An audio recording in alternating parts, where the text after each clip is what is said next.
Hi, Eric. How are you? Oop. Oh, okay. Good evening, everyone. Welcome to September 30th regular Township Council meeting. This is a regular meeting of the Council of the Township of Montclair. It's being broadcast live on Channel 34, and it's streaming live on the Montclair TV 34 YouTube channel. It's available on demand and can and will be rebroadcast. This meeting is called pursuant to the provisions of the Open Public Meeting Act. The meeting was included in the revised annual notice of the meeting schedule as set forth in Resolution R-25-038, adopted by the Township Council at its regular meeting of February 25th, 2025, advertised to the official newspapers on March 6, 2025, posted on the bulletin boards outside of the municipal building, and has remained continuously posted there. In addition, a copy of the revised annual notice is and has been available to the public and is on file in the office of our township clerk. At this time, please rise for the Pledge of Allegiance. I pledge allegiance to the flag of the United States of America and to the republic for which it stands, one nation, under God, indivisible, with liberty and justice for all.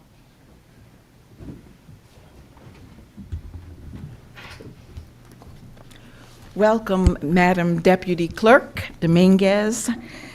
Please, when you're ready, would you do the roll call? Deputy Mayor Anderson. Here. Counselor Birmingham. Here. Counselor D'Amato. Here. Counselor Toller. Present. Good evening. Counselor Williams, absent. Mayor Baskerville. Present. Okay, at this time, we're going to go into the executive session. The executive session is for the purpose of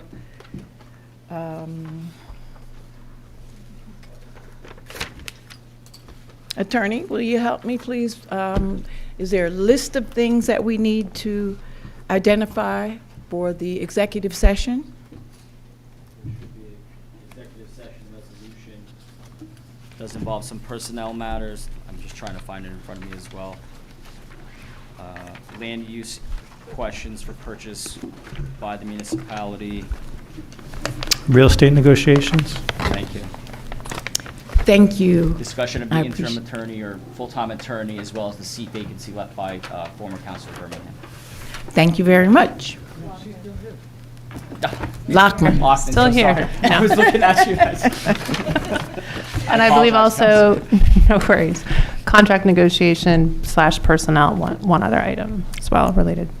Thank you, and I so move. Second. All, Madam Deputy Clerk? Deputy Mayor Anderson. Yes. Counselor Birmingham. Yes. Counselor D'Amato. Yes. Counselor Toller. Yes. Counselor Williams, absent. And Mayor Baskerville. Yes, thank you.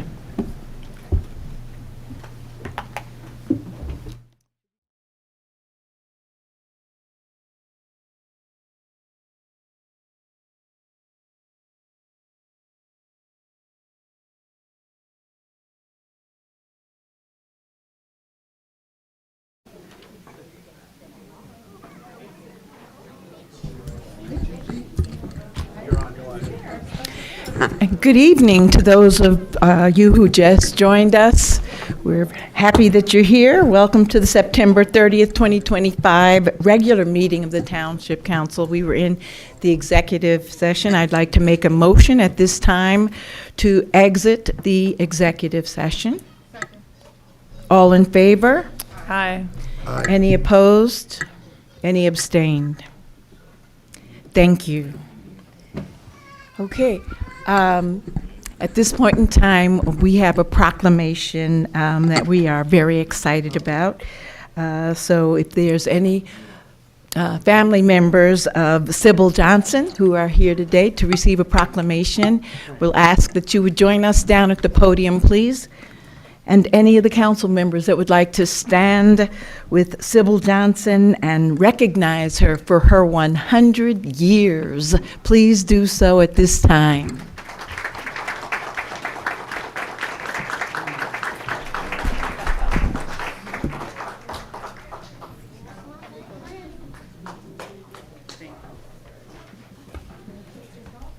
No, you're gonna keep your sash on. You earned this. Any family members can come on up and join us, wherever it's comfortable for you. Yes, thank you, Councilor Birmingham.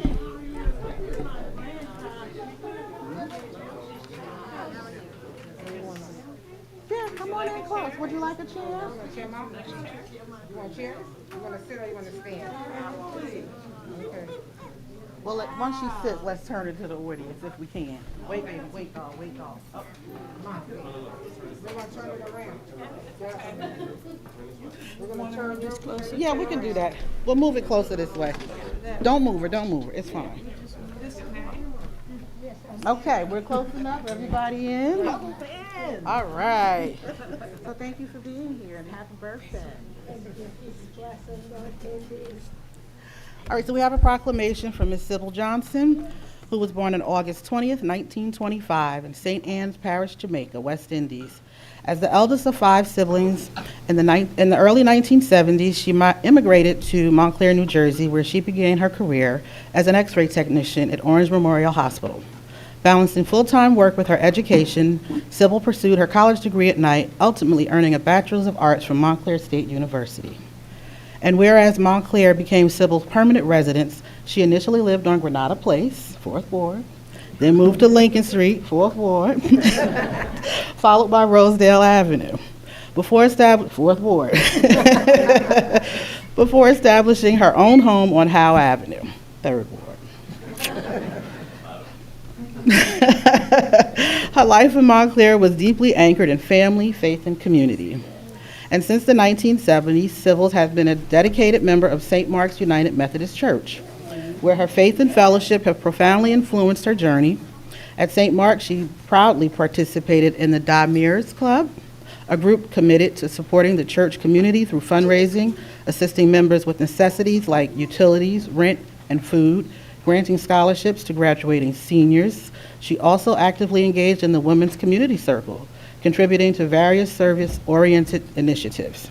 Ms. Johnson has exemplified the values of resilience, hard work, faith, and love, balancing the roles of working professional, student, mother, and active community member with grace and strength. She is the proud mother of a loving family, 2 daughters, Charlene and Nancy, who are with us. Is Nancy with us? Charlene, okay. Oh, well, Nancy, hey, Nancy. She has 4 grandchildren, 9 great-grandchildren, and 1 great-great-grandchild, each a testament to her enduring legacy and influence. Her home and her kitchen have always been a haven of warmth and hospitality, her cooking known and loved by generations of families, neighbors, and church members alike.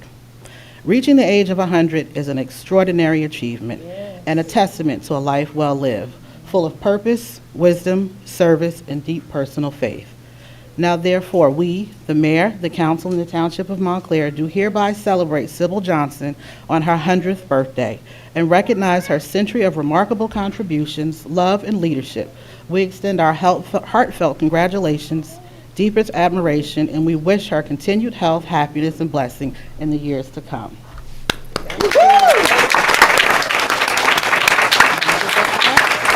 There you are, Ms. Sybil. Did you want to say anything?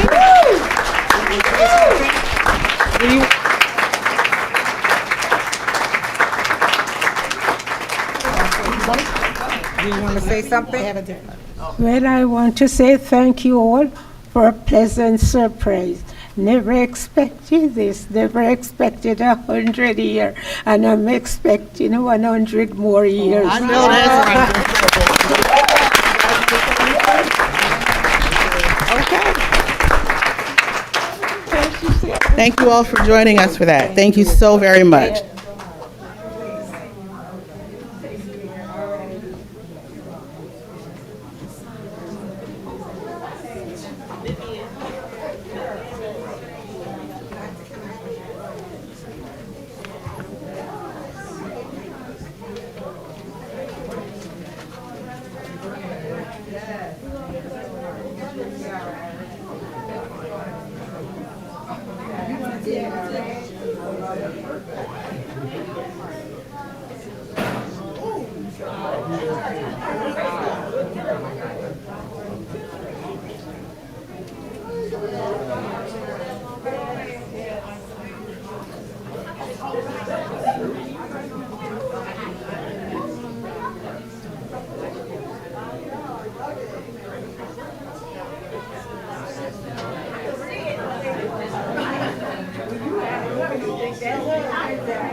And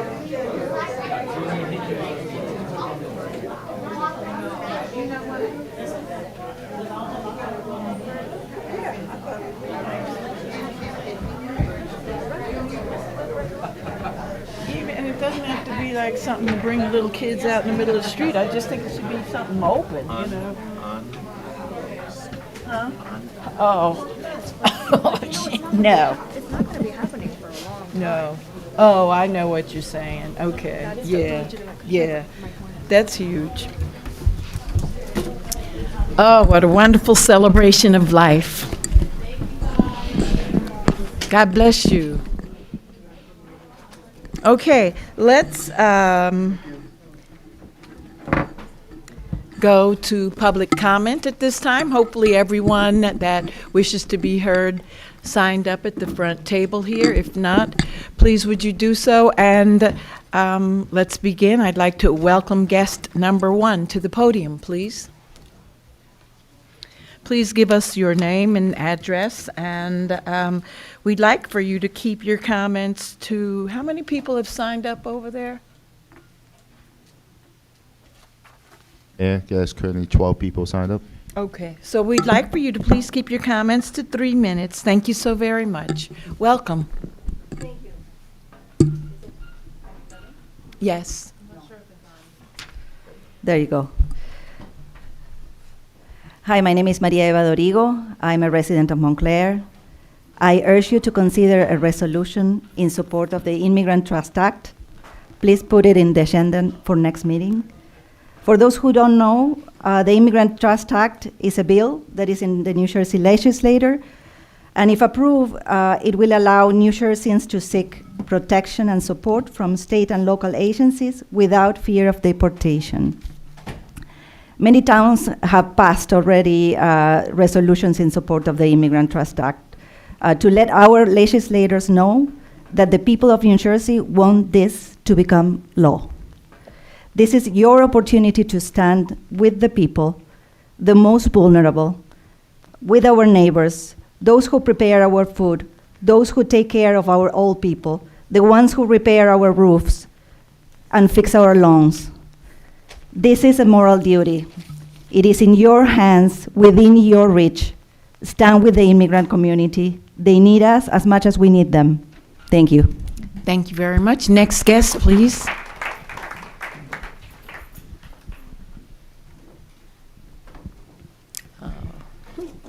Hello, I'm Gigi, a Montclair resident. I am speaking now for Bikes in the Community. Now I see lots of people who depend on cars. I think there is a way for that to be changed. I speak for the town, the community, the future. I ask you please make some bike lanes to change our town. Thank you very much. Thank you, Gigi. Next guest, please.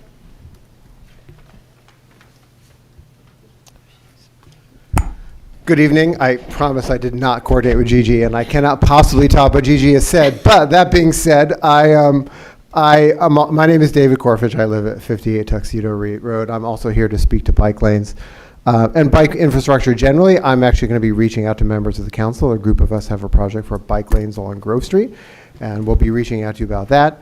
But I'm also here to mention something I think I've emailed you about in the past, and that is something much simpler, and that is simply bike parking. If you go just, for example, downtown, if you look along Bloomfield Avenue between Park Street and Midland, there are a lot of bikes chained to lampposts because there's no good place to park. If you go to Washington Square, the one bike rack there is often full. I'm not even sure there is an official bike rack in Upper Montclair. And the easy solution, I think, would be to take one parking space. You turn it into a bike corral. You put in some lovely bike racks like we have out, I just noticed, outside behind the town hall here. And you lose one parking space, but you can probably park 10 bikes in that space. And so the trade-off is probably worth it again, given the bike infrastructure. I ride around town all the time. I bike to work. I bike on errands. Even given the almost complete lack of bike infrastructure in the town, there's a surprising number of people who bike around, as you can tell if you look at the bike racks. They're full. They're often full. I biked past the train station, and one of the bike racks side was almost completely full. So it'd be nice to have something simple like that that would enable people to bike around town and have a place to park when they arrive in the places. Obviously, bike lanes would be great, and I'll talk to you about that too, but start with something simple. Let's put in some bike parking for bikes around town. Thank you very much. Thank you very much. Next guest.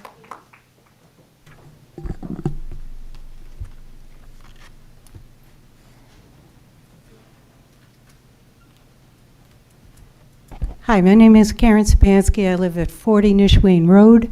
I'm also the co-facilitator of the New Jersey Poor People's Campaign, and I'm here to speak to you to support the Immigrant Trust Act.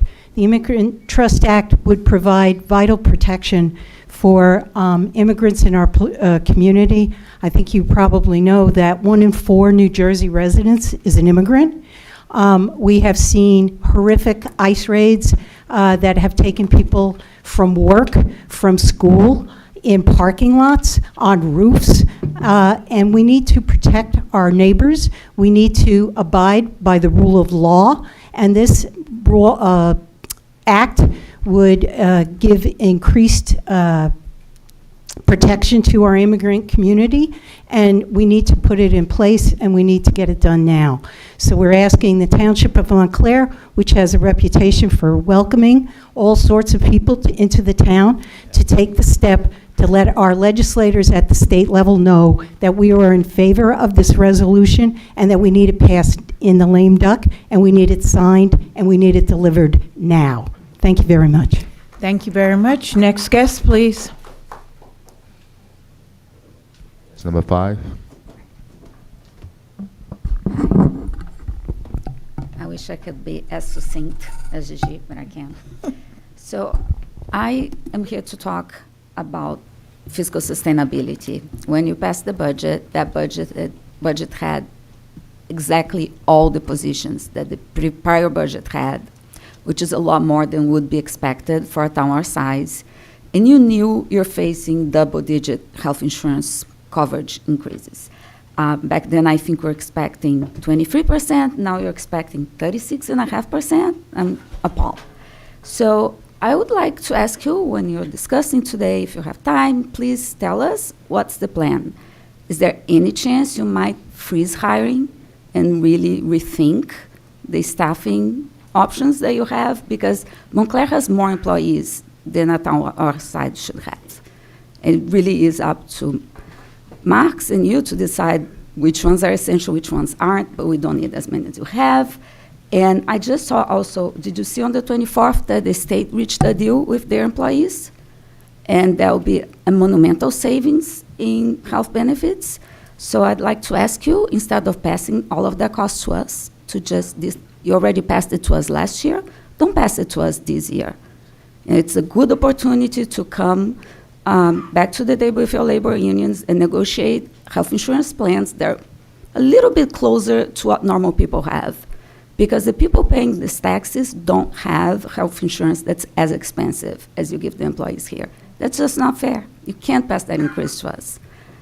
I know you might have expected that I've been talking about the schools, but no, I just, if you keep things normal, it'll be like Westfield. The schools will take care of themselves, but you're taking too much, and that's not okay. Thank you. Thank you. Next guest, please.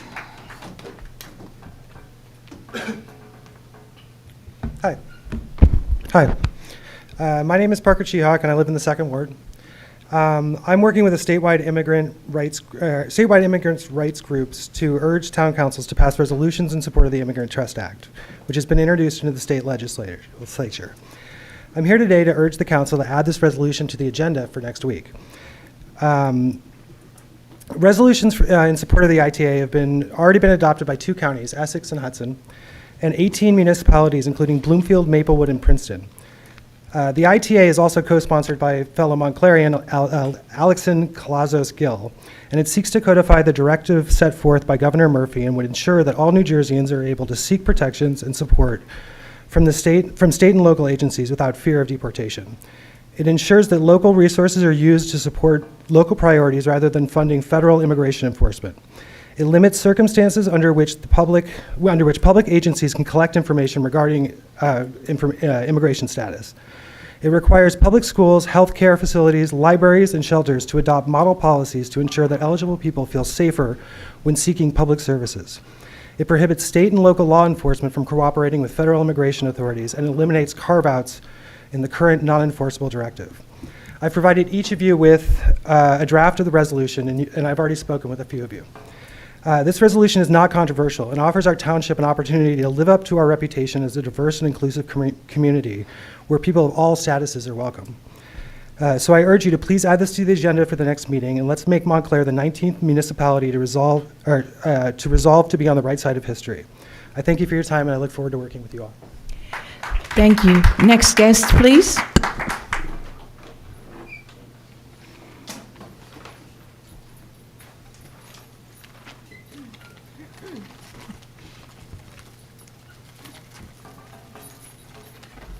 Good evening. Good evening.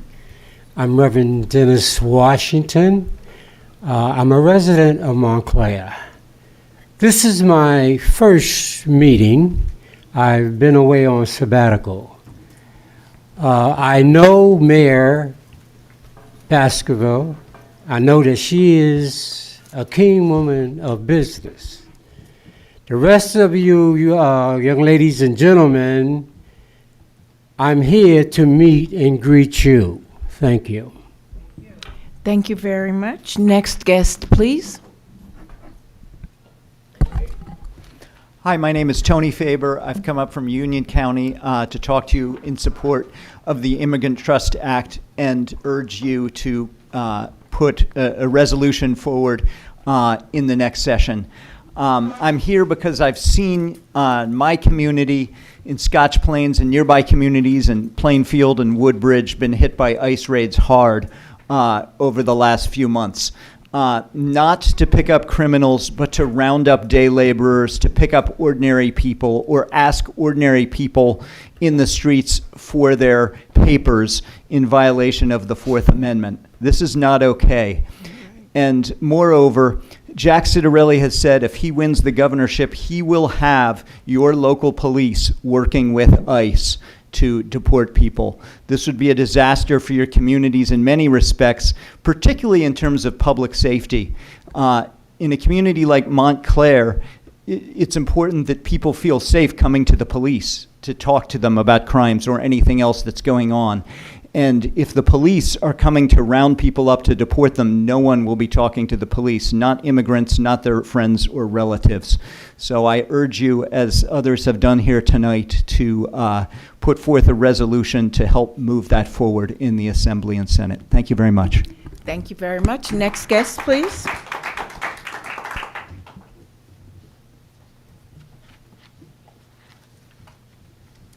Good evening, everyone. My name is Johanna Coxeter, and I live at 165 Lincoln Street.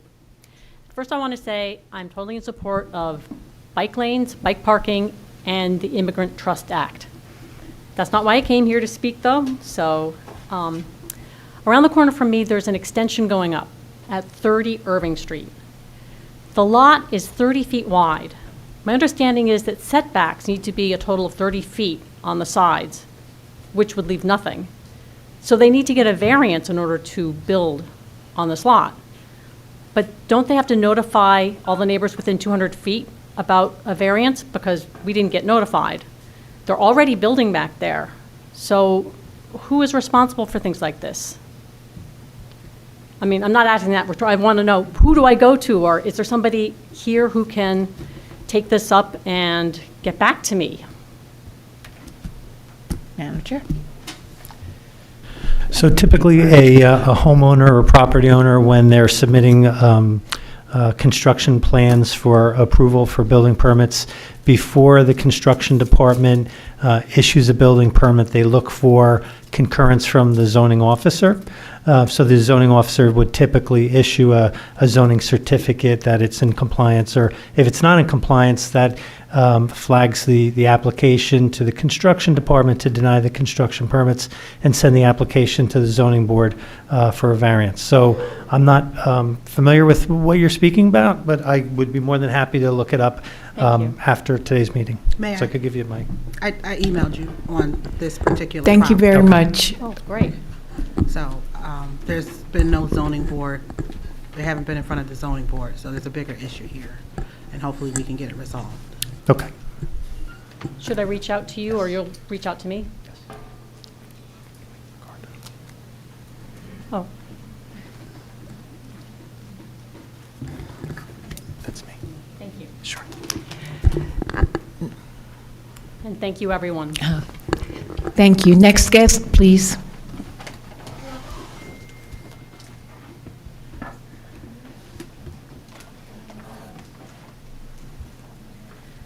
Good evening. My name is Chrissy Thomas, and I'm a lifelong resident of Montclair, raised at 257 North Mountain Avenue.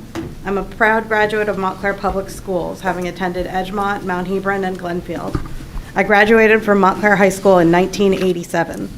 My educational journey took me to institutions including Wesleyan University, the University of Pennsylvania, Georgetown, and the University of Virginia, where I earned a BA, a Juris Doctor, an MBA, and a Master's in Public Policy. Professionally, I've served at Corporation Counsel's office for the City of New York and at Carter and English before founding my own law firm in 2000, located at 96 Park Street, right here in Montclair. Beyond my professional life, I'm a second-generation immigrant daughter who had the privilege of caring for my mother as she aged in Montclair, honoring her wish to remain in the town that she loved.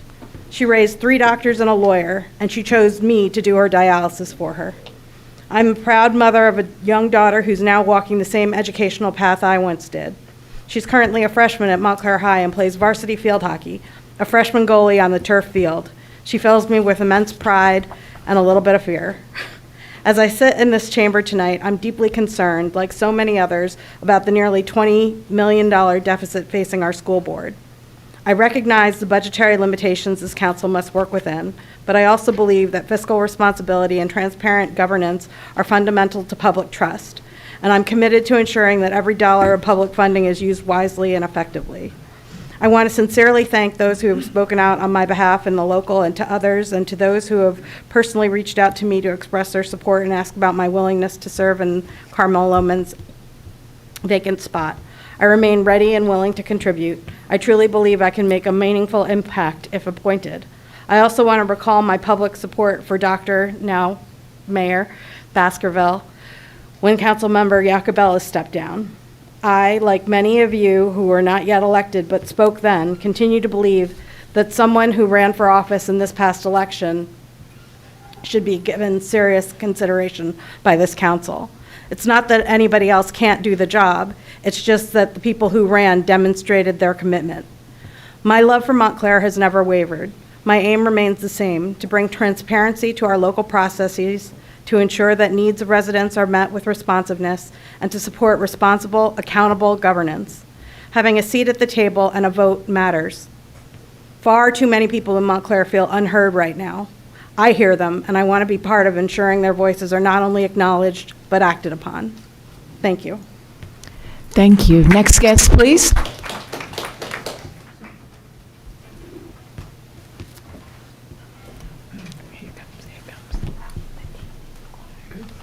Hi, I'm Lauren Berman.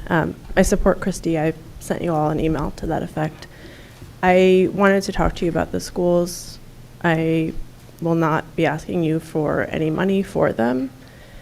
I am sick, like everybody is, I think. I have had 2 children since moving here with the intention of sending them to the schools, and I don't know that I could vote for a tax increase on December 9th because we have no information and no accountability and no oversight.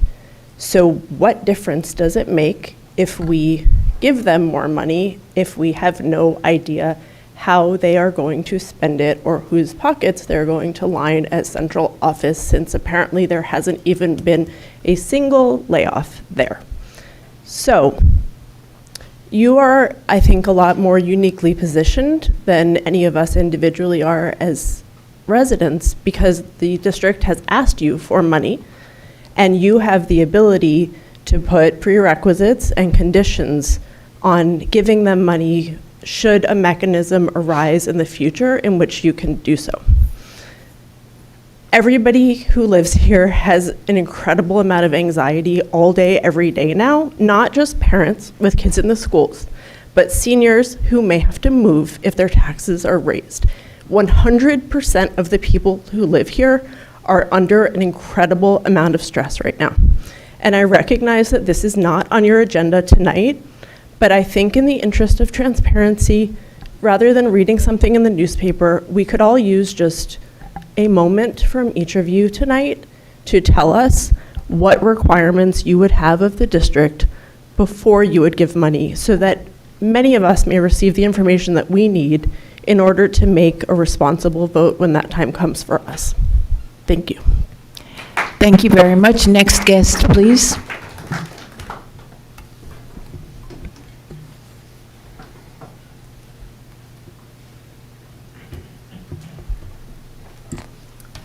Hi, Sarah Avery, Montclair resident. The manager's quoted in the local saying that we are not the federal government, we don't print money. So why is he seeking approval for an emergency revaluation that's going to cost the taxpayers $2 million? How could a revaluation possibly be an emergency? The manager claims he would be judicious spending our money. So why is he stocking the ranks with his hand-picked flunkies and cronies? Montclair needs a CFO with actual CFO experience, not Mark's choice, who has never been more than an assistant. The manager wants us to believe that he would rein in spending, that he would spend our money as if it were his own.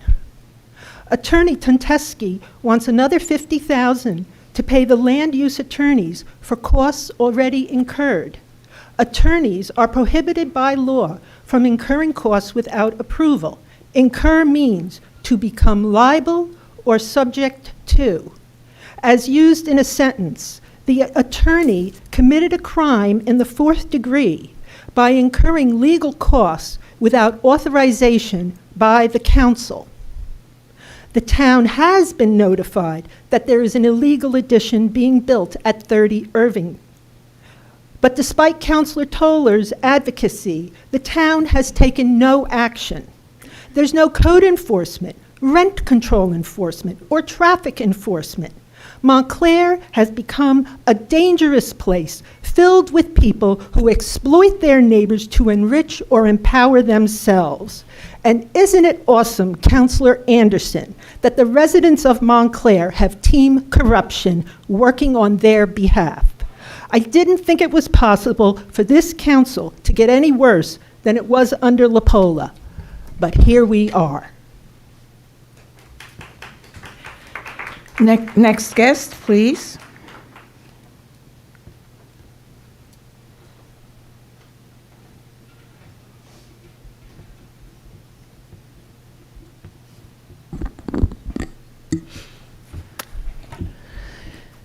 Hello, good evening. Good evening.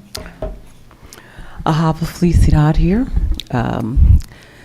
Thankfully to speak on behalf of why I should be at this podium regularly for our community. Now I have to address what was just said. As the president and first founder of the tenants organization of Montclair, the group that brought the historic rent control ordinance to our town, the whole community. From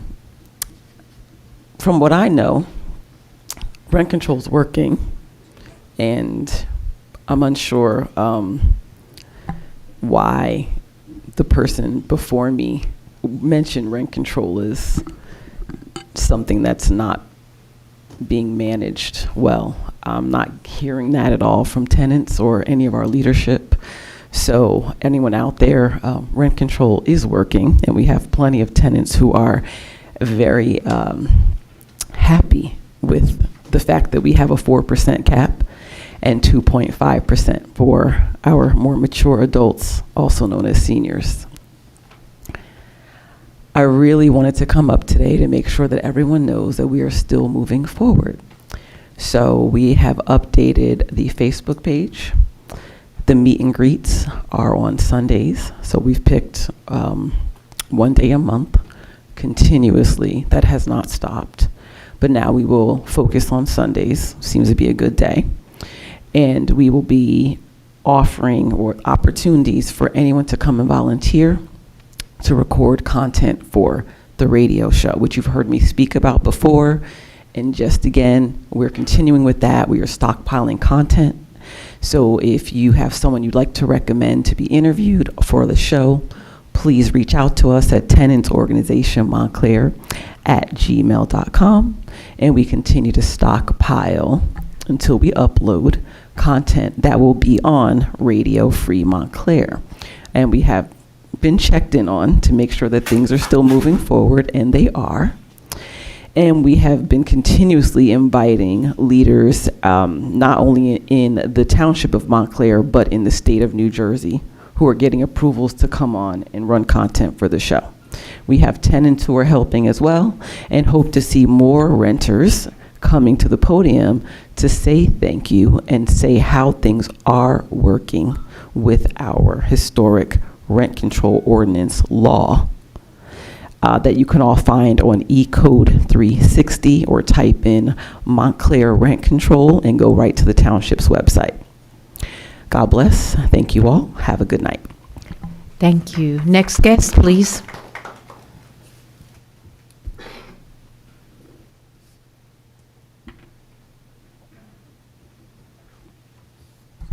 Hello, my name is Lynn Stockhammer. I live on Forest Street.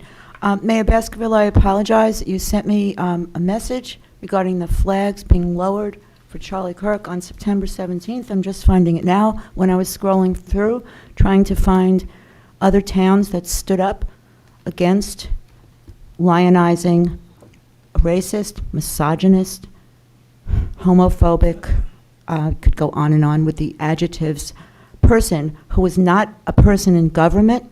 He was, I don't know what to call him, a media figure or something like that. And nationally, it was decided by President Dump that he would be elevated to this status and that flags would be lowered. That's a very rare occurrence in the national arena. So I don't really have anything prepared, and I'm sorry, but I wanted to thank you very much for your responses to me. There was a volley of emails. I still just find it just stunning that during a national moment with his assassination, that this town was not on the alert in terms of what was being ordered nationally, and that we complied with that. Because as far as I'm concerned, we gave Charlie Kirk, whatever his name is, and everyone who he represented or who he appealed to or who he incites, a recognition which should never happen in Montclair, New Jersey. So I just say shame. I'm also noticing now in that email that I missed, Mayor, that you would have needed an emergency meeting, and I know that that was the weekend of the resignation of the counselor at large, one of the counselors at large, and there were other things going on. But I really think that we need to be on the red alert in terms of national events, statements, whatever's happening, because it's here. Everything is being brought right back home. Thank you very much. Thank you. Next guest, please.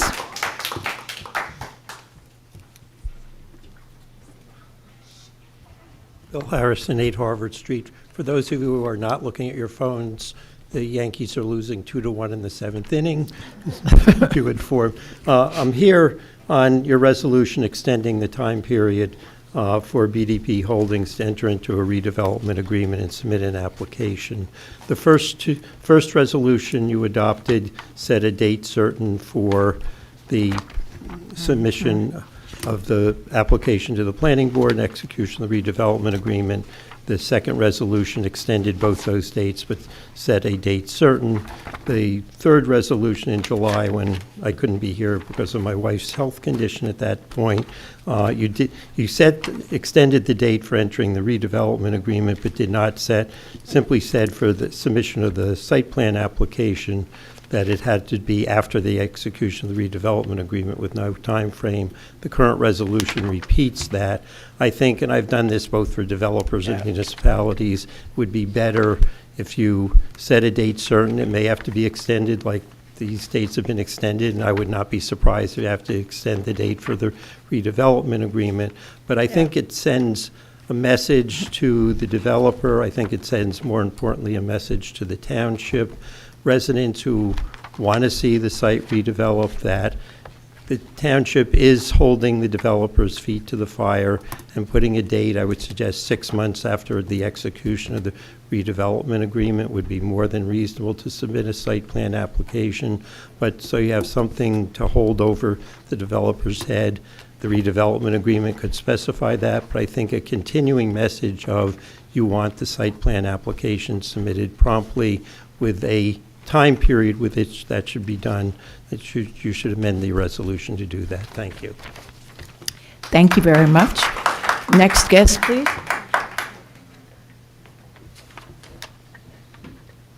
Good evening. Matthew Brown, 11 Wayside Place. I apologize for my appearance. I literally just came from my run.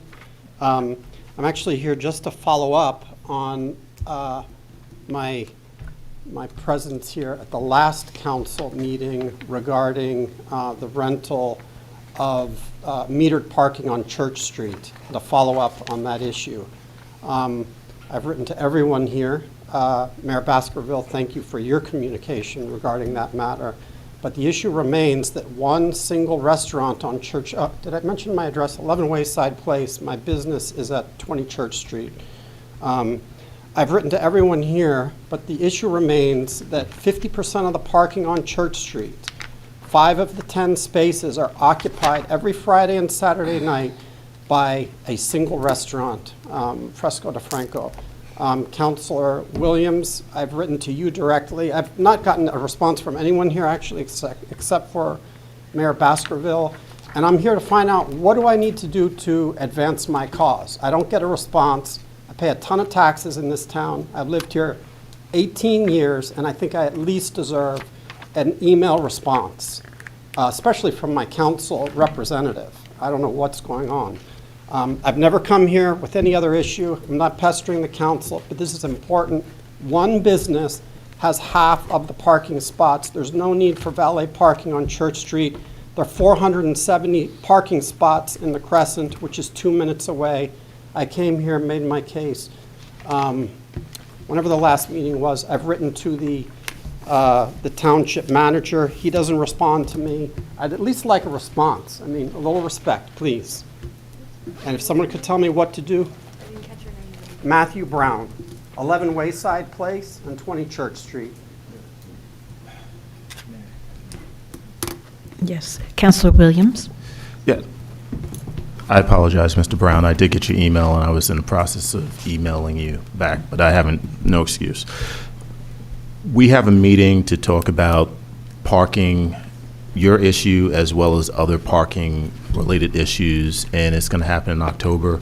What you're asking for will involve changing some ordinances and how things are done, and that's going to take a little bit of time because there's some complications involved with it, where, you know, what you're asking for sounds very reasonable, but it's going to impact something else down the line. So we're just trying to make sure that there's no inadvertent consequences here. Right. So that's kind of the matter here. So I understand that doesn't deal with your issue right now, and it's not going to be, you're probably going to see the same situation happen this weekend again until we get this resolved. So just ask you to just bear with us. We are working on it, and as soon as we have a resolution for it, reach out to you. Once again, I apologize for not getting back to you. I appreciate it. Because I can also buy a parking for the whole street, but it's not fair. It's not fair that anyone is able to do that.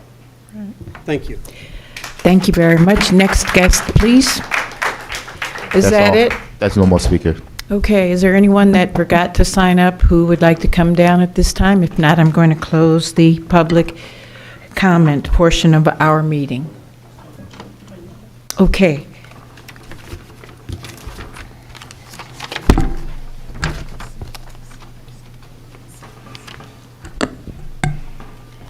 We're going to move into the pending ordinance portion of our meeting. I'm going to open up the public hearing without objection. Is there anyone present here who wishes to be heard on, let's see which one we have first, pending ordinance 025-39. Ordinance to amend section 327, vehicle and traffic of the Code of Township of Montclair, New Jersey.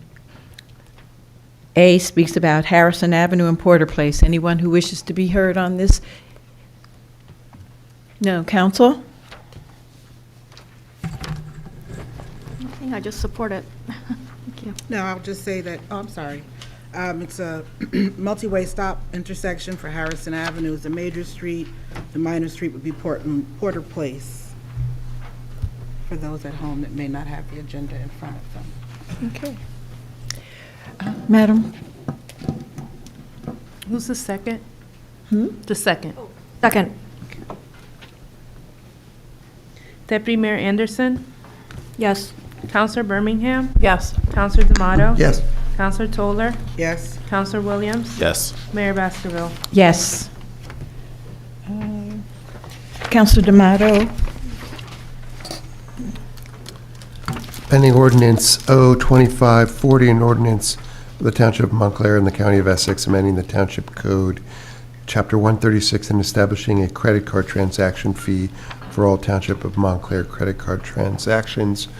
So moved. Second. Members of the public who wish to be heard on this pending ordinance 025-40, please come to the podium at this time. Members of the council. Madam Clerk? Do you want to say something? I'm sorry. The only thing that I wanted to say was just to repeat what I asked last time is when this goes into, before this goes into effect, I would just request that the township do a communication, several communications to let people know. Thank you, Madam Clerk. Deputy Mayor Anderson? Yes. Counselor Birmingham?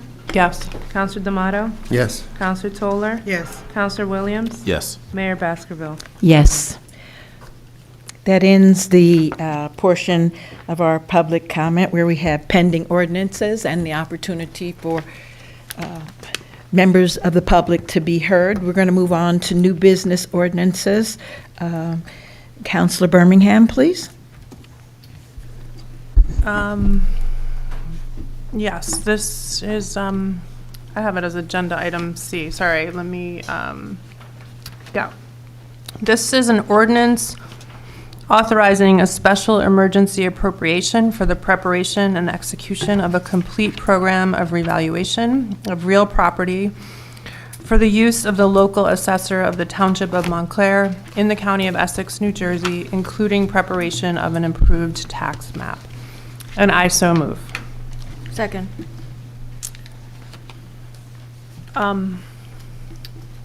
Yes, Councilor Birmingham. So, just so everyone is clear, and Manager Marks, you can help with this, but we've been ordered by the County of Essex to do a revaluation, and basically what that means is we have to get the assessed value of property more in line with what's called the true value or the market value of property. Typically, this will happen every 10 years, and we are lucky that we have been ordered that it needs to be completed by tax year 2028, which will be 10 years from our last revaluation. Because there are many other towns that have also been ordered to do this, and because there are only a few companies that do, for example, the tax map, that's really the first step of this, is to get tax maps all accurate, precise, and then approved by the county. Because there's only a few companies that do some of this work, we want to get a jump start on it so that we can go through this process in a very thoughtful, deliberative way. We will be doing a lot of communication on this in the coming months and years, in fact, ahead. The term, I know people see the word emergency and kind of get, think there's something up, or why is this an emergency? It really, and again, you can correct me, but when we set our budget and we go through that process, we're on a calendar year, but we don't finish until June, which is, we don't finish our calendar year budget until June this year, and it's adopted. That, and we have the public hearing and then the adoption, that sets our appropriations for the year. There are a few reasons why you can, and it's called an emergency because essentially you're doing it outside of the normal budget process. There are a few reasons allowed for that, and this tax map, and it's called the special emergency appropriation, but it allows us to pay for this over 5 years by getting a series of notes. We did this in 2016 for the prior revaluation. We did it in October 2016. We are doing it again now. So I just want to be clear that this term, special emergency appropriation, there's actually a statute, a state statute that you can look at that describes the process.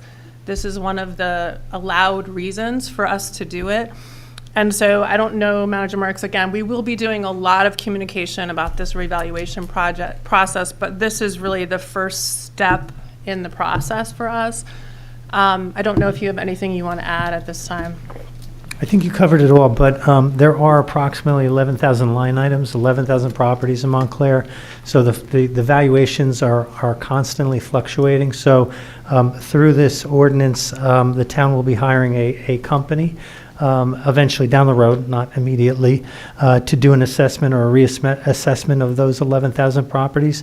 It is not. There's a phone board in the back of the room which shows how every property tax dollar is divided between the schools, the town, and the county. It is not this is not a means of generating more revenue. Some people suspect that. The town's portion of the tax dollar is less than 25 cents. We raise it's either $62 or $64 million. This is not a means of raising more than that. It's a way of properly apportioning the taxes between and among the properties that are within the town. Yes, and just so our assessed value right now is about $7.2 billion, I think, and our current equalized value is around, I believe it's like 11.7. It's $4.5 billion difference, which is rather astounding for a town in New Jersey.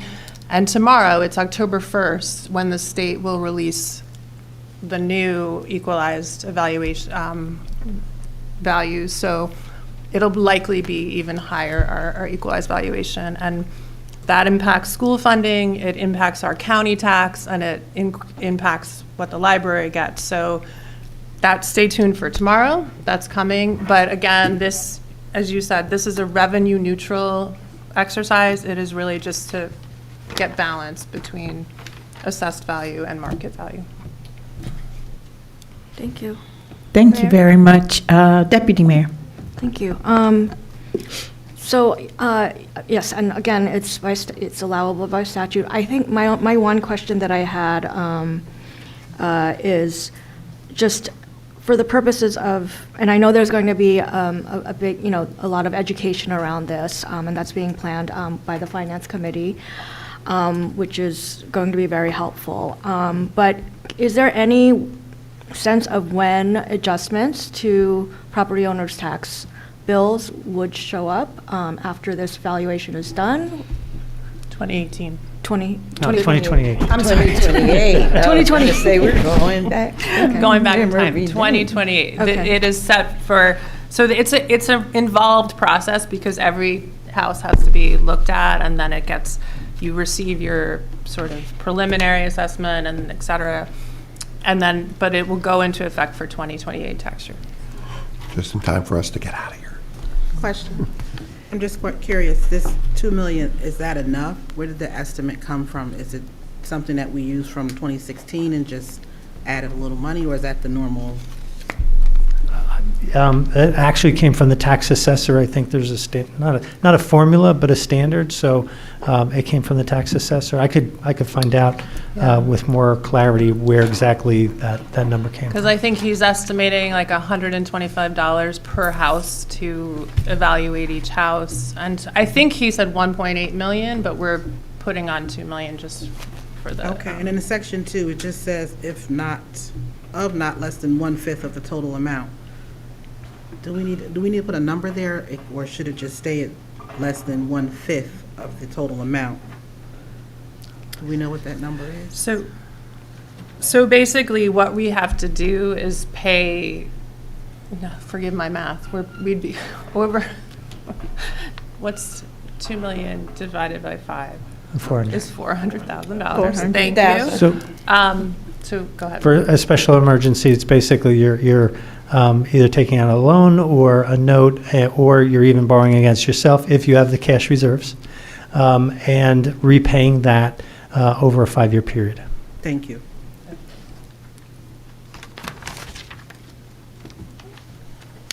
Okay. Madam Clerk? Deputy Mayor Anderson, Yes. Counselor Birmingham, Yes. Counselor D'Amato, Yes. Counselor Toller, Yes. Counselor Williams, Yes. Mayor Baskerville. Yes. Deputy Mayor, please. Oh, sorry. This is agenda item D, an ordinance amending Chapter 327 Vehicles and Traffic of the Code of the Township of Montclair. This is to prohibit overnight parking, right? Oh, I'm sorry. What is it? What? Oh, it's to allow. Okay, it's to allow, and I so move. Second. Discussion. Councilor Do Williams? you see that there's a corrected version? Oh, I'm So sorry. for folks I didn't see that. that don't have it, there's a corrected version on the version that might have been online. It says Bloomfield Avenue as the streets, but the street should be Orange Road. So it's Orange Road between Bloomfield Avenue and Hillside. Yes. Thanks. Yep.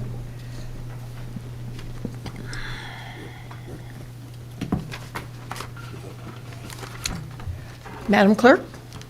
Deputy Mayor Anderson, Yes. Counselor Birmingham, Yes. Counselor D'Amato, Yes. Counselor Toller, Yes. Counselor Williams, Yes. Mayor Baskerville. Yes, thank you. Councilor Williams, next, please. An ordinance amending Chapter 327 Vehicles and Traffic of the Code of the Township of Montclair. That's letter E. And Parking prohibited at all time. Yeah, At Erie Street. this is to prohibit parking at all times on Erie Street, the Crescent Deck Service Road, which is the road that's between South Fullerton and South Park Street, and Upper Montclair Lot Service Road. So moved. Second. Discussion? Madam Clerk? Deputy Mayor Anderson, Yes. Counselor Birmingham, Yes. Counselor D'Amato, Yes. Counselor Toller, Yes. Counselor Williams, Yes. Mayor Baskerville. Yes. Councilor Toller, number G, please. Sure. Ordinance O-25XX, ordinance, the following. I'm so sorry, Which I number missed was F, it? I apologize. F, the loading zone, I'm sorry. Yeah, that's what I have here. Oh, okay. Well, mine says, yeah. Be it ordained, the mayor and the council of the Township of Montclair and the county of Essex, that the Montclair Code Section 327-22 loading zone hereby be amended to read as follows. The following described locations are hereby designated as loading zones. Glen Ridge Avenue, South Side, 3 designated parking spaces at the rear of the Midtown parking garage. I so move. Second. Discussion? Yeah, Yes, I don't know. Counselor. Where is that position?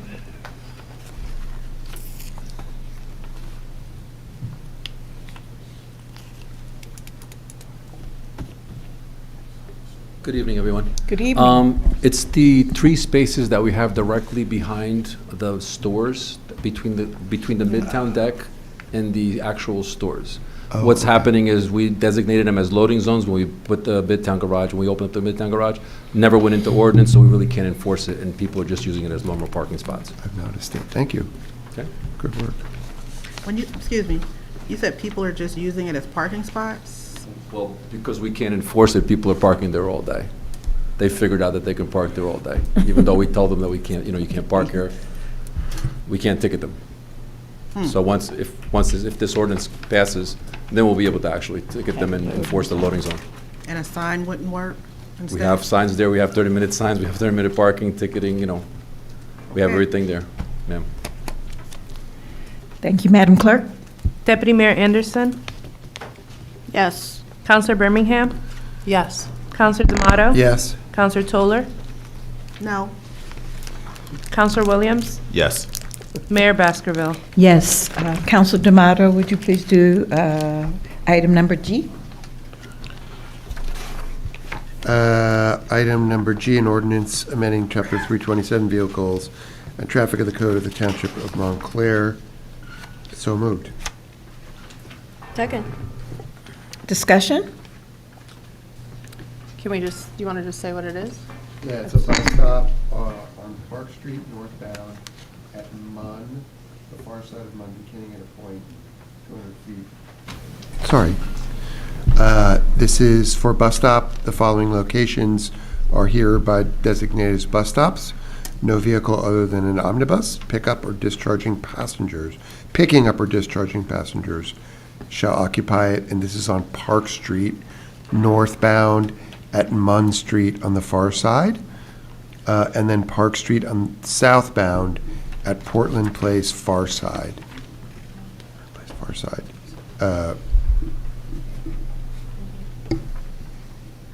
Okay. Discussion? So moved, yeah. Just to be clear. Counselor Birmingham? Thank you, Mayor. For the public, is this changing them substantially, or what is? Yeah. I don't understand this, why we're doing this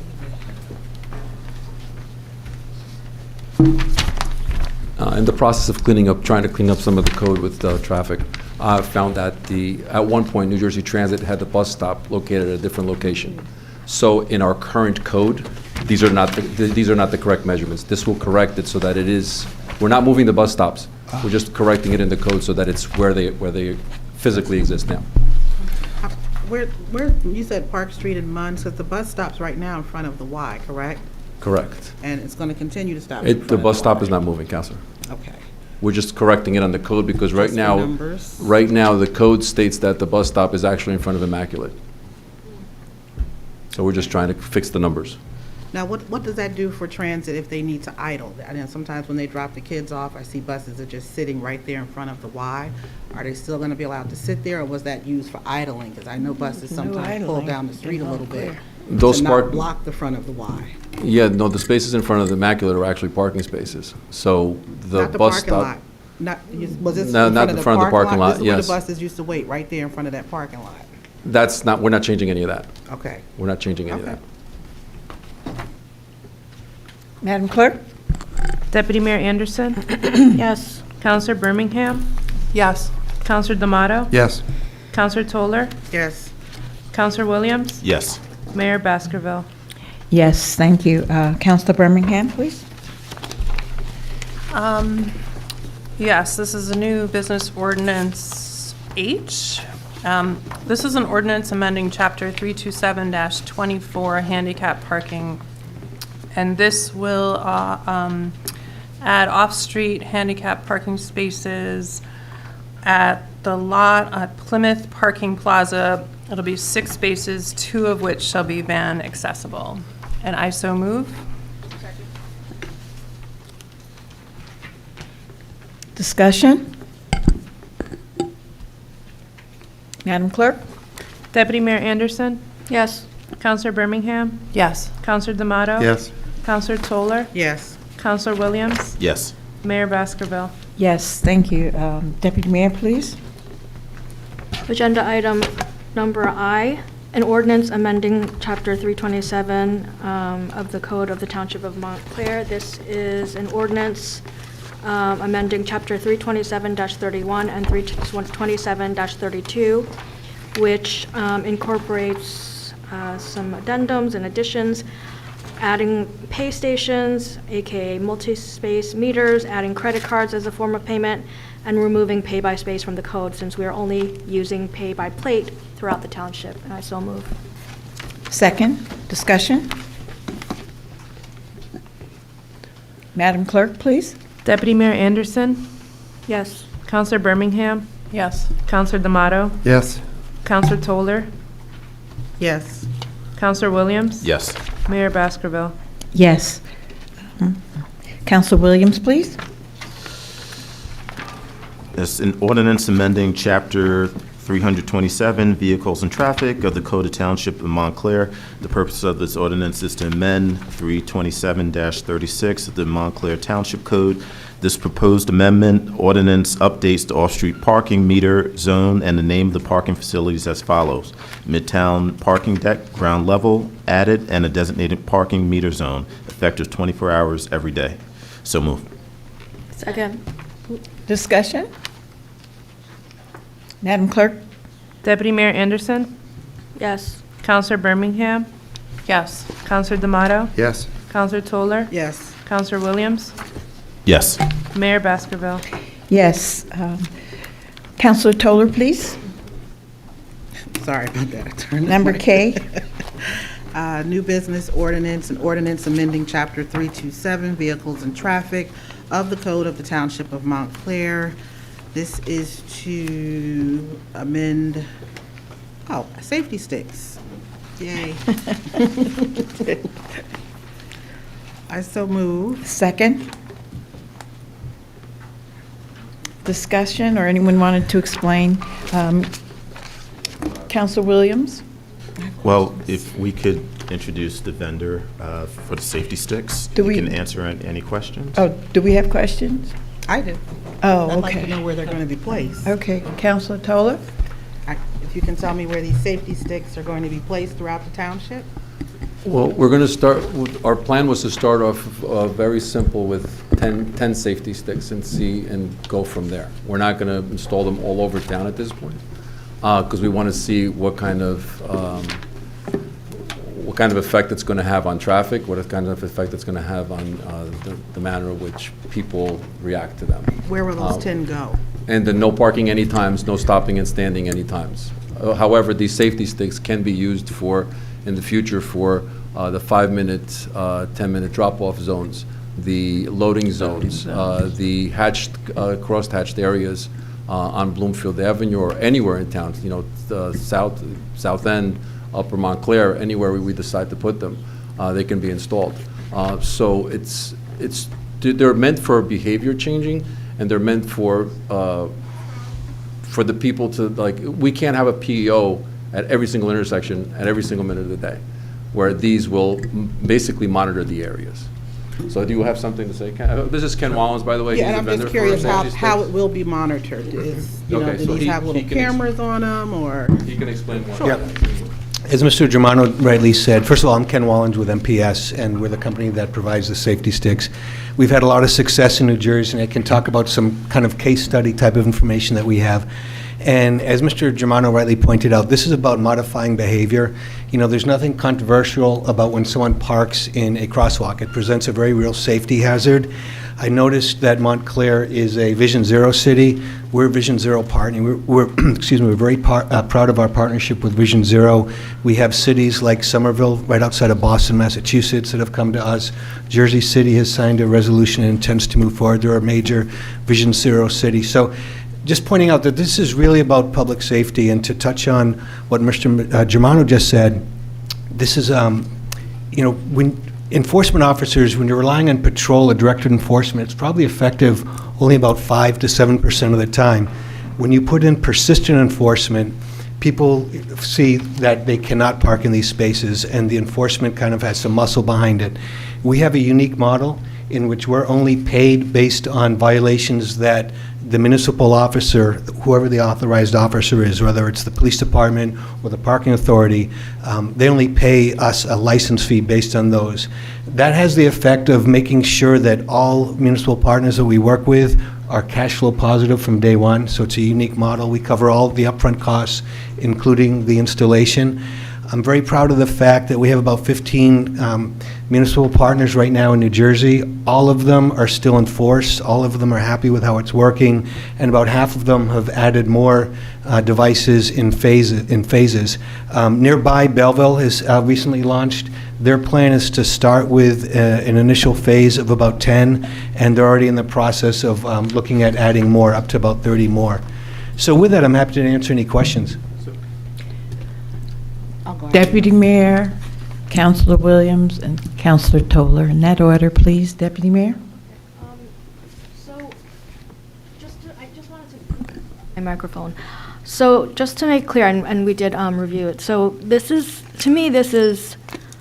technology is going to help us enforce illegal parking at places like where fire hydrants are, crosswalks, bus stops, loading zones, that sort of thing. So it does feel like it is consistent, it seems like, with our desire to, make our streets safer and make sure it's, pedestrians aren't harmed. So I think, and I did want to just mention that we, several of us did want this to be used for for additional 15 for short-term parking areas. So can you just kind of explain how that would work? Sure, and both we really treat the same. With illegal parking, we apply a standard 90-second grace period. We have some municipalities that are looking to go lower. We really recommend against it. It's really not worth the trouble. What we're finding is that the average violation duration is 14 minutes. And so, again, thinking that this is about modifying behavior, you're really not going to accomplish that much by being, less generous, if you want to call it that. Rutherford is going to be going live soon. They insisted on a 1-minute grace period, and so we'll see how that works for them. We have gone as high as 2 or 3 minutes for some municipalities. Again, it's about modifying behavior, and that's really what it is. In theory, from a practical standpoint, the moment someone parks in a crosswalk or too close to an intersection or at a bus stop, it's illegal parking. They should get a ticket. And that's kind of the thinking behind the enforcement officers. This is about making their life easier and modifying behavior. So the way it works is the device is about this high. It connects to the internet, so we capture violations in progress. This is a hosted platform. We use AWS, so it doesn't touch your IT at all. Each officer will get a unique login that corresponds with their badge number or some other identifier. They're going to serve as the witnesses to the violation, so they're going to have the discretion, the latitude to decide whether it's a violation. They're part of the community. They might say, look, it's pouring rain, this business owner is just trying to make a living, he parked an extra minute, so what, I'm going to give him a break. They have the discretion of being able to reject a violation. So standard violation for, for illegal parking, grace period of 90 seconds. We can be a little bit more generous with the grace period for the time-limited spots because it's really not a safety issue. So we can apply a 5-minute grace period, and that works really well. Councilor Williams? No, I just wanted to echo the point that this isn't this is just a new way to enforce existing rules. It's not new rules. So I just wanted to echo that. And if people remember the folks from Seymour Street when they were coming up here and looking for continued enforcement, this would actually be perfect for that, because their main complaint was that an enforcement officer wasn't there to make sure that people weren't parking where they shouldn't. So just wanted to point that out. I'm sorry, Councilor Toller? Yep, thank you. Who's going to make the decision on what areas in town these sticks will be placed, number one? 2, what's the cost, if any? And you've kind of touched on the technology and ticketing, so I'm kind of clear on that. So again, who's going to make the decision where these are going to be? So we really rely on the communities to tell us where they're having problems. And it's kind of connected to, with our license fee model, what we're looking for is to generate a certain amount of revenue per device. And so, for example, in Belleville, it says in the agreement, we're looking to capture 10 violations per month. So that's one every 3 days. Chances are, if you're finding lower than that, it probably isn't a problem. It's probably not worth having the device there. So that's the way it works. We cover the cost of the installation. We might advise on the placement. So, for example, if it's going to be placed at a crosswalk, we have technicians that know really kind of the best place to line it up. It does have a camera and a modem, so we make sure that everything's lined up so we'll capture the violations optimally. So we're going to cover all the upfront costs. That includes the installation, maintenance, and repair. The next question I always get when I talk about that is, does that include vandalism? Fortunately, that has not been an issue, but that does fall within reason. It's been few and far between that we've had to do that. And because this is a partnership, if it were something where we found that there was a problem with vandalism, we might say, look, we've repaired this device twice. Let's hold off for a few months and see what happens. That sort of thing. And I forget, what was your third question? No, I said you did touch on technology. In the technology, okay. And maybe just for the people at home and the people in the audience, you said that our officers would tap into the AWS system. If you can just explain what that is. So AWS is considered among the best hosting solutions. It's Amazon Web Services. And so we use that system. It's got 99 point something uptime percentage, so it's very reliable. We're constantly monitoring it to make sure that it's operating properly. In fact, speaking of monitoring, we will monitor the devices too. So, these are solar-powered batteries. If we detect that a device isn't capturing violations for whatever reason, we'll go on site and inspect it, and we can replace it and repair it as needed. And the great thing about having so much momentum in New Jersey is that we have a very strong presence. We try to have a representative out within 48 hours if there's an issue, and usually it's within 24 hours. Thank you. So, thank you.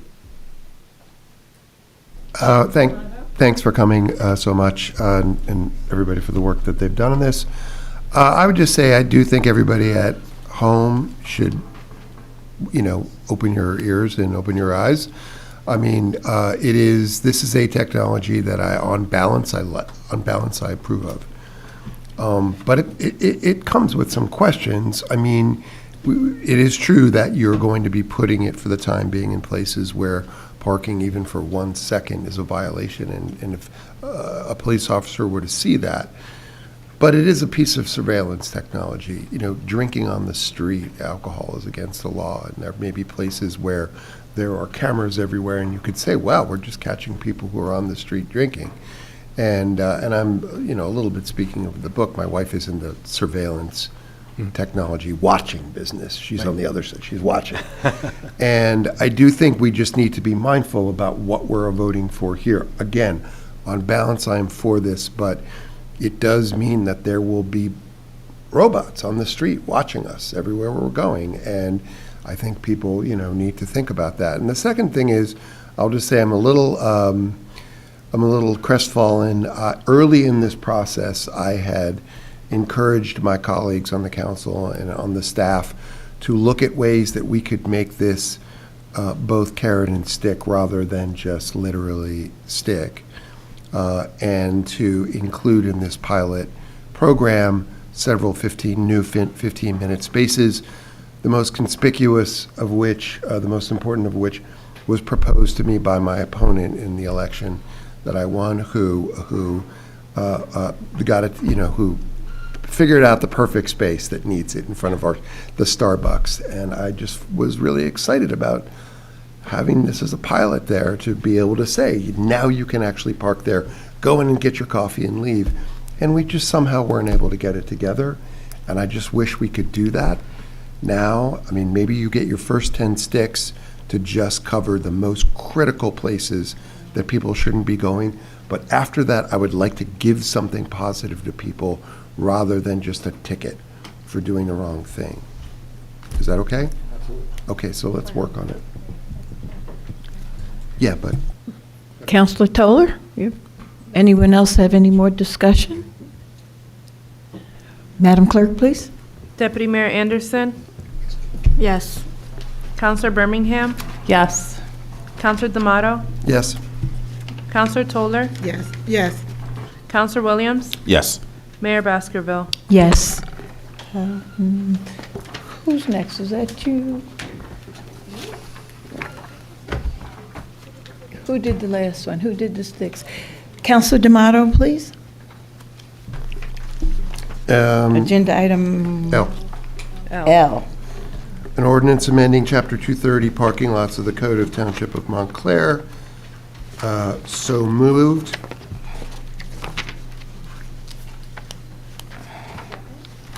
Second. Discussion? I'd like to be able to tell you what this is about, but I actually have I've had a little trouble. One more time.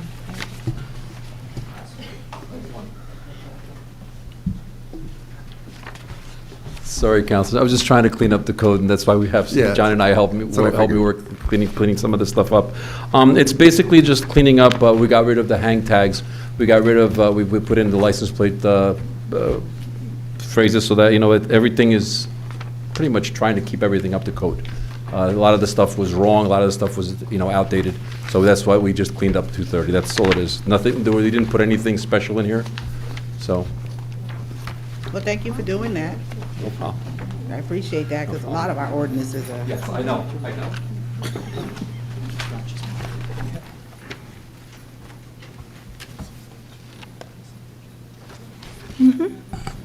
Okay, now that completes the discussion of the new business ordinances, and we are going to move on to, I'm sorry? Mayor, I need to call the roll. Oh, I'm sorry. Deputy Mayor Anderson? Yes. Counselor Birmingham? Yes. Counselor D'Amato? Yes. Counselor Toller? Yes. Counselor Williams? Yes. Mayor Baskerville? Yes, thank you. That ends the new business ordinances, and we're going to move on to items for consent agenda. Council, please listen. These are the items that I have, that people have already brought to my attention that they'd like to have pulled. If you have additional ones when I'm finished going through this list, please let me know. I have number 2, I have number 5, I have number 12, number 14, number 15, number 19, number 22, and number 23, and I believe number 14 is, I said 14. Are there others? Yes, I just like. Number 6 and 7. Mhm.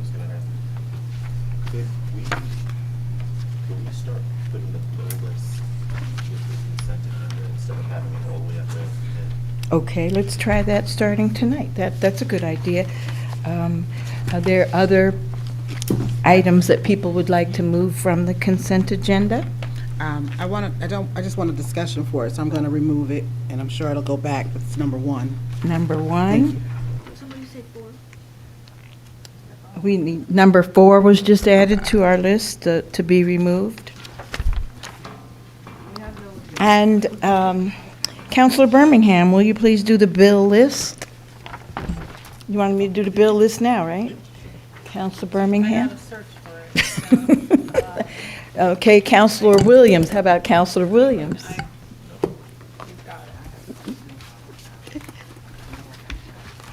I don't read the whole thing, I just say bill list,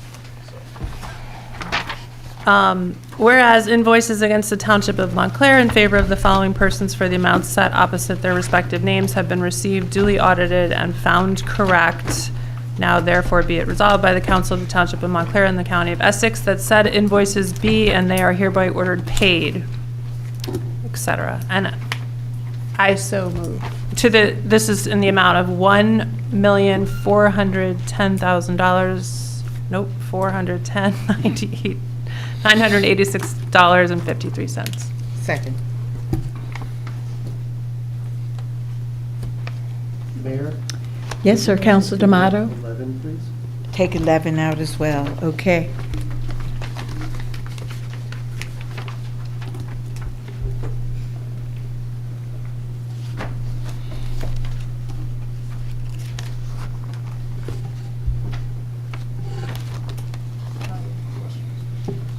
have questions. I have a lot of Discussion? questions. Yes. Does anybody want to go before me? Counselor Toller, all of you. And Mr. Manager, I hope you can answer. We have a payment here for Able Glass and $9,200. There was some new glass put in somewhere. $9,200? Yes, in the clerk's office. Okay. If we can have a breakdown, or if I may have a breakdown, and of course you can't give it to me tonight, but Angels Landscaping for vacant property maintenance is $8,300, and I think I emailed you today, or yesterday, where residents have been emailing in that many of our vacant properties and/or parks are not being maintained well, so I'd like to pull that one just until I can see what it is Angels has Is there allegedly done. a vendor number? Sure, or 2501. I'm sorry? 2501. 2501. I'm sorry to be telling you guys the page number, I'm sorry. That was on page 1. I have a question, Central Polybag Corp., what is that for?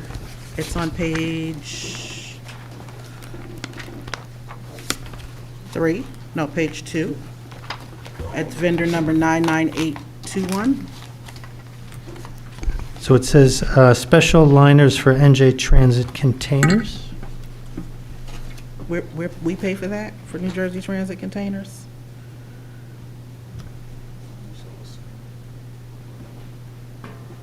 Special liners for NJ Transit containers.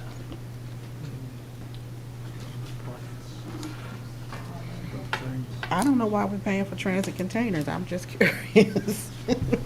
Is it like the garbage pails? I don't know. I believe those are for the garbage cans that are like in the municipal, in the commuter lots. I don't know why we described it as New Jersey Transit containers, but it is for the garbage cans that are in the commuter lots. Well, I believe there is an agreement going back to 1983 or probably before between the town and New Jersey Transit whereby the town is to maintain the property, the parking lots and. The parking lots and the garbage cans that are actually on the platforms. They just came and took down all those trees.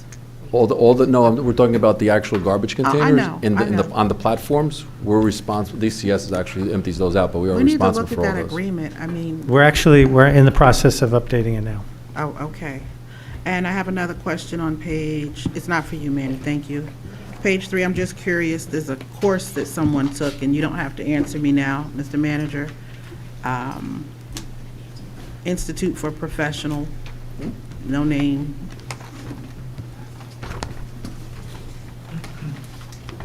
It's vendor number 5175.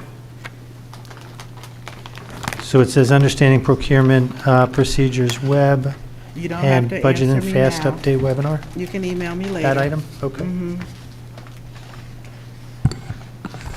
That's all I have for now.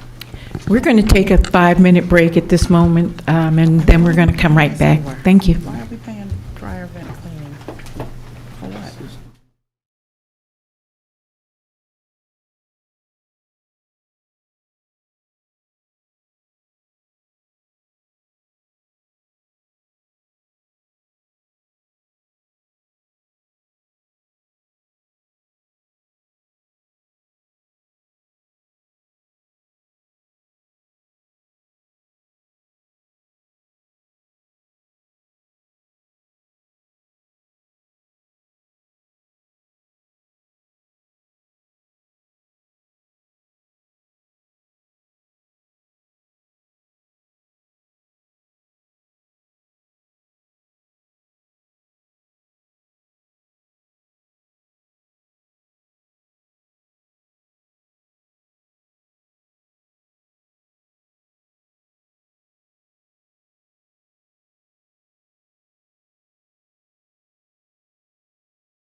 Thank you very much, and we're back and ready to go.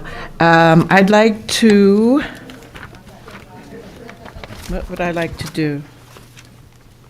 I would like to make a motion to amend the bill list as set forth.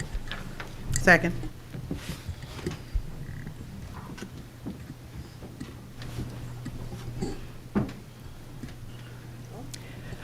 Just to confirm, this is to remove the PO for Angels Landscaping. Just that one? At the moment, yes. Okay. Madam Clerk, roll call, please. Deputy Mayor Anderson? This Yes. is for the amendment. Yes, yes. Counselor Birmingham? Yes. Counselor D'Amato? Yes. Counselor Toller? Yes. Counselor Williams? Yes. Mayor Baskerville? Yes. Okay, manager, please, we have, do you have the ones, we have number 3, 8, 9, 10, 16, 17, 18. 11. 11 is in or out? I have it taken out Oh, already. okay. 11's taken I'm out. just calling, these are the ones that I have for the consent agenda, so if somebody wants me to take one of these out, please tell me.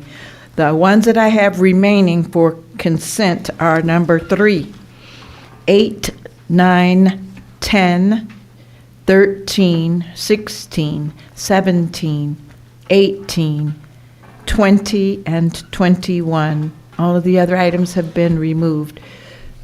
And the bills list? We just did the bills list. We amended it. We amended it. Okay, so let's vote on that, Madam Clerk. Deputy Mayor Anderson? This is, Before we do that, is there an opportunity for ask another question about the bill list before Norma returns? I don't see Sure, you why can not. always ask a question. Well, I'm curious because there's another Mustang payment. Who is that for? For Nielsen? But I thought we approved that a while ago and paid for that.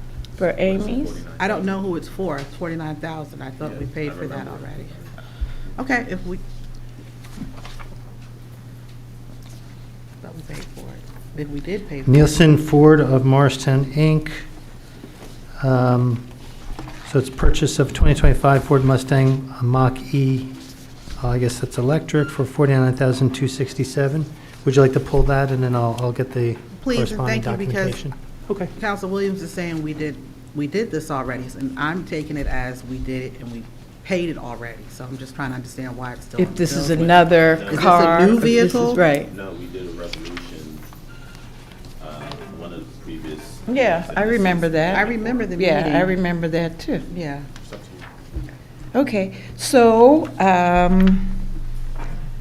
then, this is an amendment to the amended.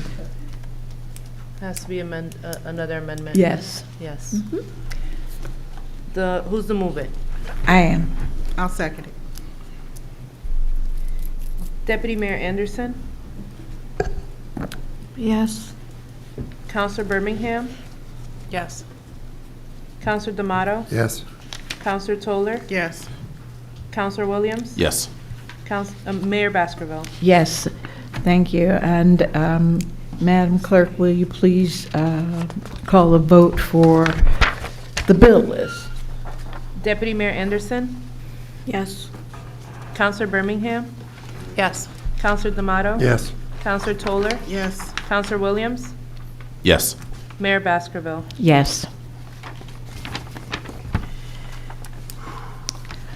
Manager Marks, did you wish to say anything on the remaining items on the consent agenda? Would you like me to read each of the consent agenda items by name, or how would you like me to proceed? That would be a good idea. Okay. Yes, thank you. So resolution number 3 is a resolution authorizing refund of escrow account balance. Resolution number 8 is a resolution requesting approval of items of revenue and appropriation pursuant to NJSA 40A:4-87. Resolution number 9 is a resolution requesting approval of items of revenue and appropriation pursuant to NJSA 48:4-87. Resolution number 10 is a resolution appointing members to the Civil Rights Commission.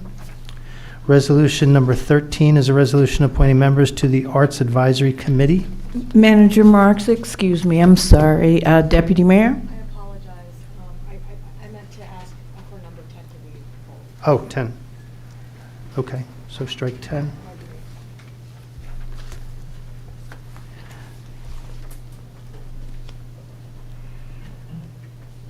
Was that the 16? Resolution 16, authorizing the installation of a Happy to Chat bench at Nishwayne Park. Resolution 17 is a resolution authorizing the acceptance of an in-kind donation from Clary Anderson Arena Association, Inc. Resolution 18 is a resolution in support for Cush Connection LLC cannabis business license location change. Resolution 20 is a resolution in support of Passaic Valley Sewerage Commission Regional Long-Term Control Funding Assistance. And Resolution 21 is a resolution appointing Deyanira Bartlett to the position of Chief Financial Officer and Director of the Department of Finance. Counselor Toller, did you want 21 pulled? Just for discussion, please. Okay.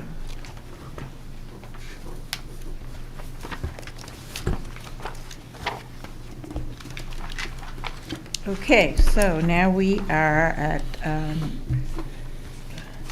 the items that remain in the consent agenda.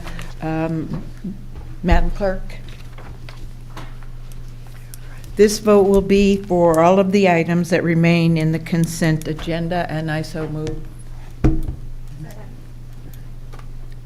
Just to confirm, it's item 3, 8, 9, 13, 16, 17, 18, and 20. Correct.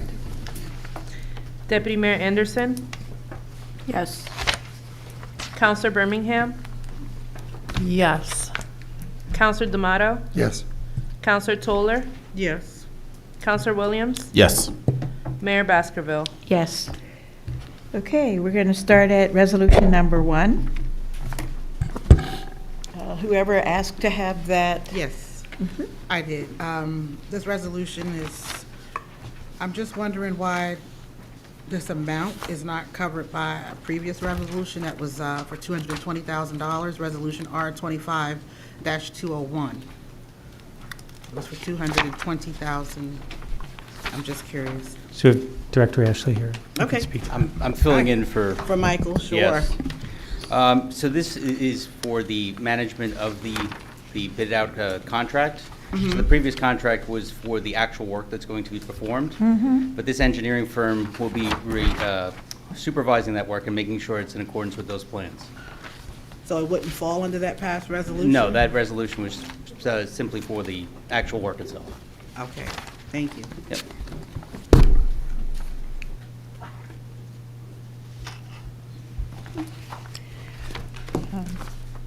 I'd like to make a motion that we vote on resolution number 1 at this time, if there's no further discussion. Is there a second? Second. Madam Clerk? Deputy Mayor Anderson? Yes. Counselor Birmingham? Yes. Counselor D'Amato? Yes. Counselor Toller? Yes. Counselor Williams? Yes. Mayor Baskerville? Yes.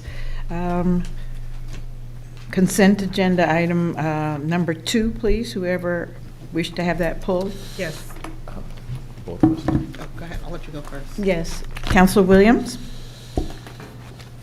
A resolution authorizing the Township of Montclair to participate in the New Jersey Department of Environmental Protection Green Acres Program for the acquisition of Block 1403, Lot 13 memorandum. And this is basically to acquire the Delta station on Valley and Bloomfield. That's across the street Yes. from the police station, and make it a pocket park. Discussion? concerns? Yes. Counselor Toller, Did you have a- I would Go like ahead. for, Oh, I'm yeah, sorry, I thought he Counselor was Williams, please, and then Counselor Toller. Yeah, I'm not in favor of this just because of the location. The third ward doesn't have as many green spaces as other wards. Yes, that's true, but I just don't think this is the best location to put a park, especially with all the incidences that we have with, folks of the community, hanging around, and it just doesn't seem like a good area for this. So I'm going to vote against it. Counselor Toller, please. Yep, thank you. I just have one question. Janice, I know you're here. I agree with this. We talked about it in EDC. I'm just very concerned about some of the language here. It says open space and/or recreational lands. It's just going to be, and then the next page, it says creation of parks and greenways. Not, it doesn't mention recreation. So I'm just wondering, do we need to strike the word recreation altogether so that we ensure it's a solid park? That language was recommended language from DEP.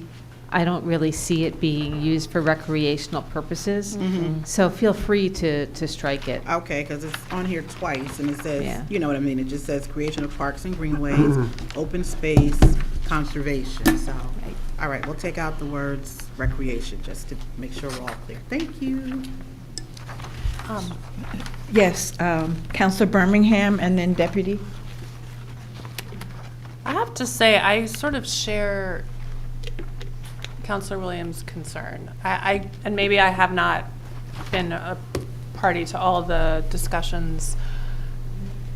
I guess I'm not quite getting the vision for this. The vision is, this is part of the urban state land acquisition program. The state's looking to assist municipalities, and in fact, they approached me and said, Janice, there's this property that's been sitting on the market for well over a year in Montclair. We know it's got contamination.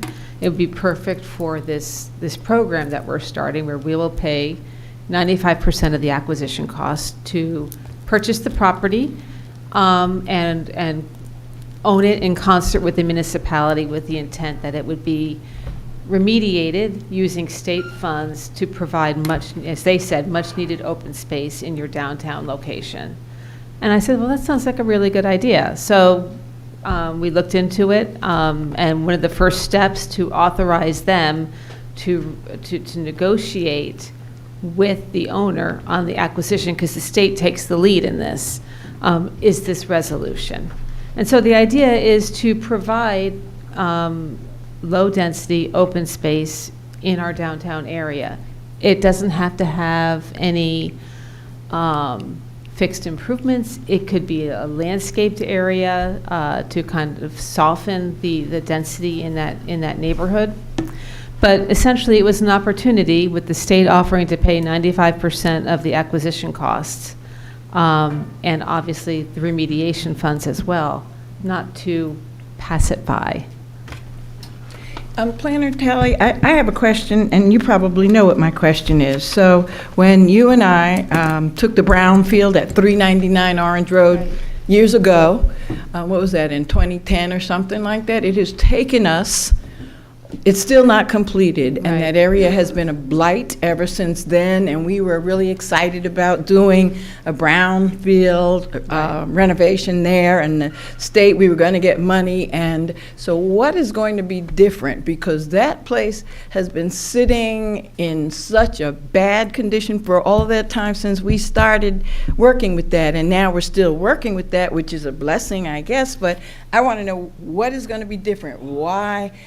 Can we be assured that Bloomfield Avenue now isn't just going to sit there, a blight in that area for the next 20 years? I can't say that there's any guarantee on that, because as you know, with remediation and grant monies, with remediation, you take 2 steps forward and 1 step backwards, because you have to do the site investigations. Right.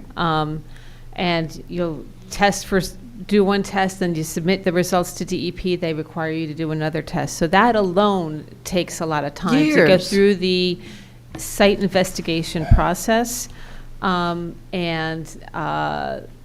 once you complete that, we have the remediation process. And yes, because it's fully grant-funded, it's Right. very slow to get the money coming in. So there's no guarantee on that. And then they have to dig under the neighbors' yards perhaps. And so I think that this is a discussion that we should have with the neighbors too, because remember how they started digging down Pleasant Way, going in the neighbors' property and. Let me just show, what the intent of the program is to avoid situations similar to what I see every day when I drive through Bloomfield on Watchung Avenue, corner of Watchung Avenue and Broad Street, I believe it is. You all see it, that vacant gas station that has been there probably for 15 years.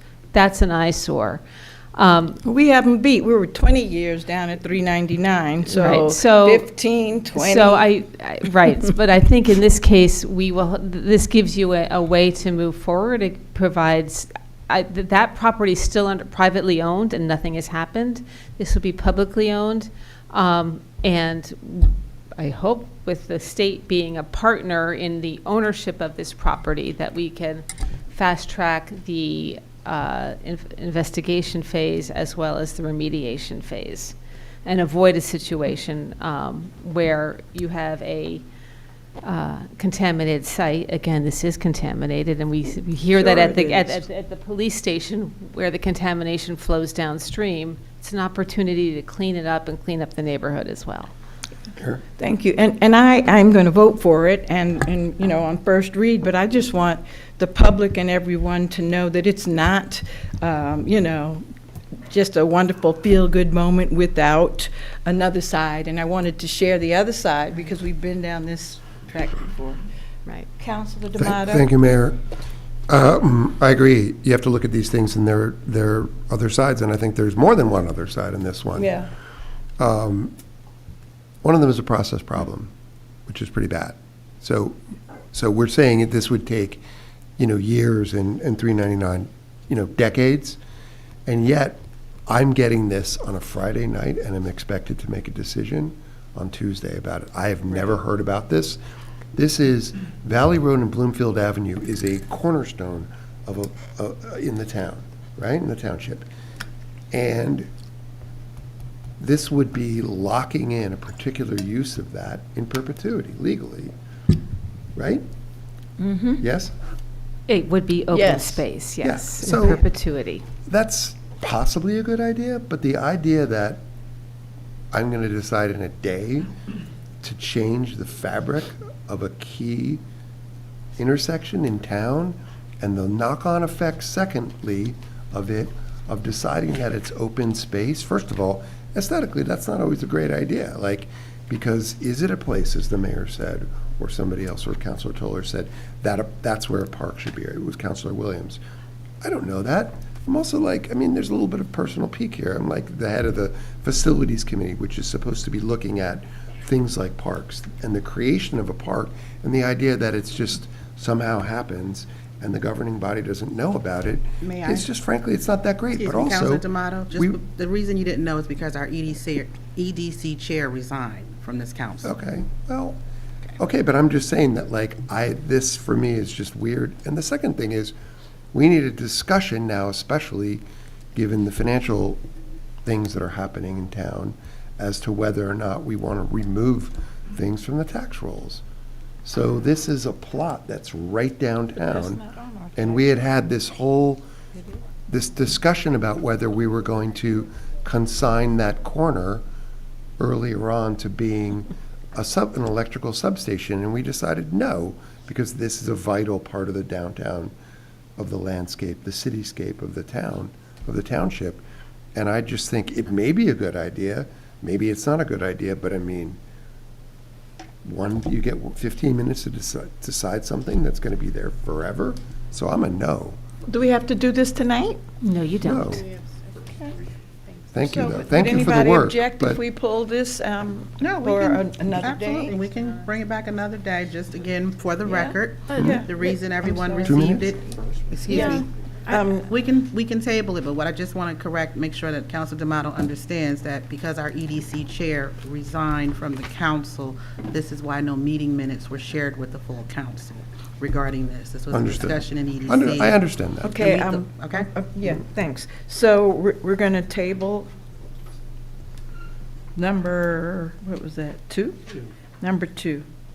All right, are we at number, I'm sorry, Deputy Mayor wish to, No, I mean, I'm fine with tabling it. But I did want to just express the reasons why I personally thought it would be a good, effort. And I have spoken with, I think it would be good for us to speak with some of the residents who live, around the corner on Portland Place and across the street. There isn't anything green in that area, and there is quite a bit of density there. And so, if there is an opportunity for us to be able to get into a partnership with the state and be able to purchase this property and make it a public space, I think that would be good. And I am aware of some of the concerns that both Councilor Williams and Birmingham raised.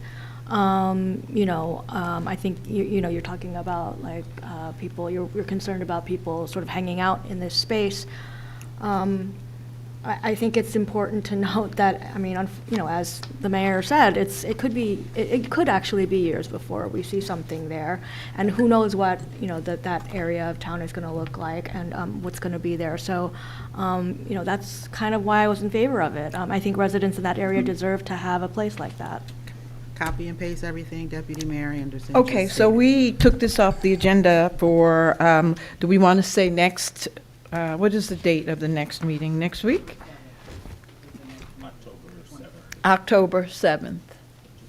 Is that enough time? Oh, do we need more time? No, I'm just asking. May- I yeah, think I I don't- will be good by October 7th. but- Could we, just for the next meeting, I'm sorry, can I? Sure.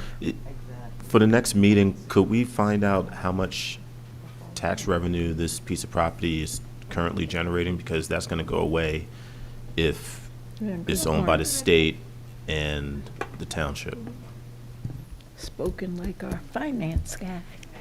Okay, moving on to number 4, please, whoever wished to have that removed. Number 4, resolution extending the time frame for the execution of the development agreement. Oh, okay, this one. No, someone did request No, I number did. 4. I Okay. requested it. My concern was, and I think that someone from the audience came up and mentioned some, okay, so I wanted to just amend this on agenda item number 4. When you get to the back where it says, now therefore be it resolved, it says, complete application for preliminary and final site plan approval be admitted to the planning board after the execution of the redevelopment agreement.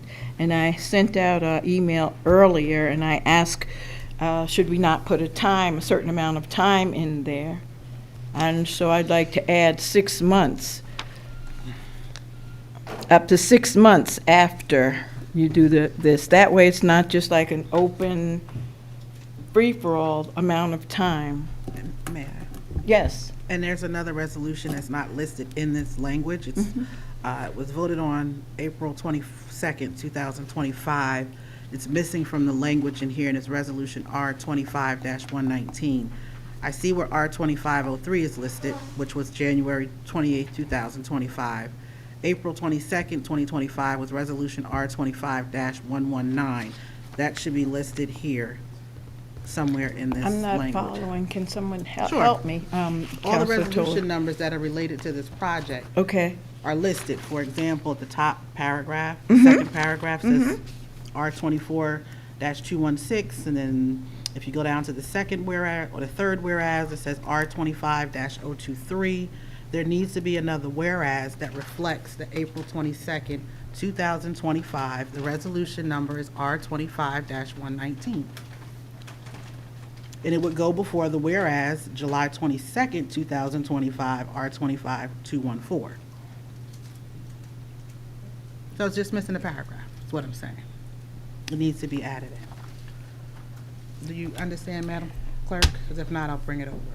You get what I'm saying? I do. I'm just looking at the resolution to see what part of it should go in there. Well, it was voted on. Oh, I think Madam Clerk. Yes, So- Deputy Mayor, thank you. I think it should come after the paragraph, the whereas clause regarding January 28th, 2025, and before July 22nd.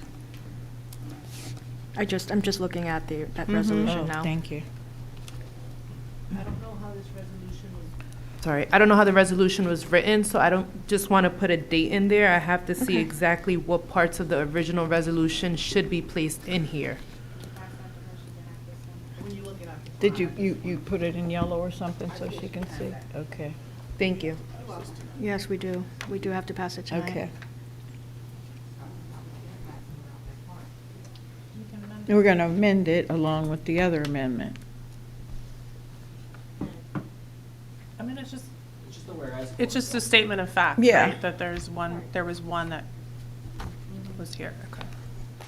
I believe it should just say, whereas, there should be a new paragraph that says, whereas on April 22nd, 2025, the Township Council adopted Resolution R-25-119, wherein the parties mutually agreed that additional time was needed to complete negotiations, subject to the following conditions.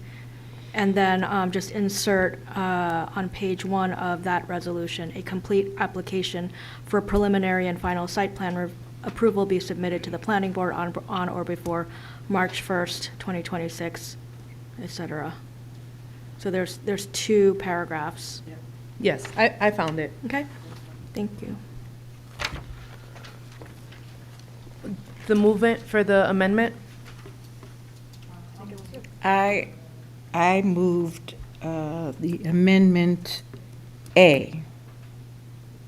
The complete application for preliminary and final site plan approval be submitted to the planning board up to 6 months' time after the execution of the redevelopment agreement.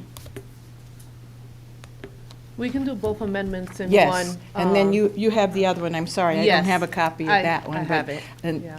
I'm in agreement of clumping that as one amendment, if that's Yes. okay with you, Madam Yep. Clerk? Yep. I just need a second. Um, Yes, Counselor. I'm not opposing, I'm just asking, in terms of the 6-month date, is that something that, within these dates, I understand we earlier had a specific date, but is the 6 months something, is it consistent with what we had before? I'm not sure, I don't have a copy of that. Do you have that, and can someone Do tell we know? me, please? The people who are working on the redevelopment agreement, is it in there? I guess all I'm saying, I'm just asking Yeah, no, that I get what you're asking. That if we're imposing something that, I mean, 6 months seems reasonable, but I'm not a developer of a $320 million project. Yeah. That if that's not reasonable, we haven't, like, it hasn't been in the public, you know what I'm saying? I Like, the do. developer would not have had a chance to read it. Well, when we discussed it in EDC, we took the advice of Ms. Talley. Okay, so that's considered, I Counselor just want Anderson and I to, like I decided- we said, decided I'm to not do a 6 developer, I months. just want to. Oh, okay. Yeah. Actually, we said to the end of the year, but somehow it got written as 6 months, because if we go to the end of this year, that's not 6 months.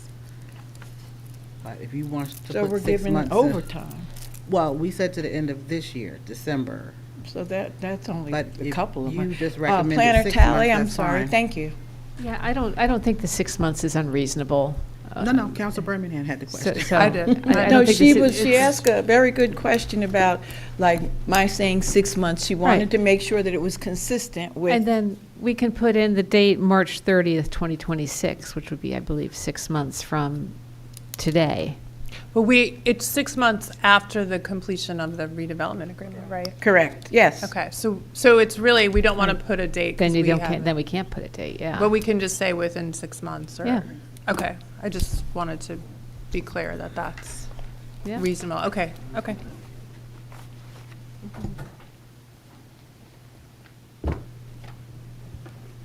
Because they have a date, the part that you're asking, December 30th, 25. For the redevelopment. Okay, and so I move, there was a second. Madam Clerk, please. For the amendment? For the amendment. Yes. Deputy Mayor Anderson? Yes. Counselor Birmingham? Yes. Counselor D'Amato? Yes. Counselor Toller? Yes. Counselor Williams? Yes. Mayor Baskerville? Yes, thank you. Moving on to the next one. Number 5, please. We just have to adopt it as Oh, amended. we sure do. I'm sorry. I need a movement in a second. Move.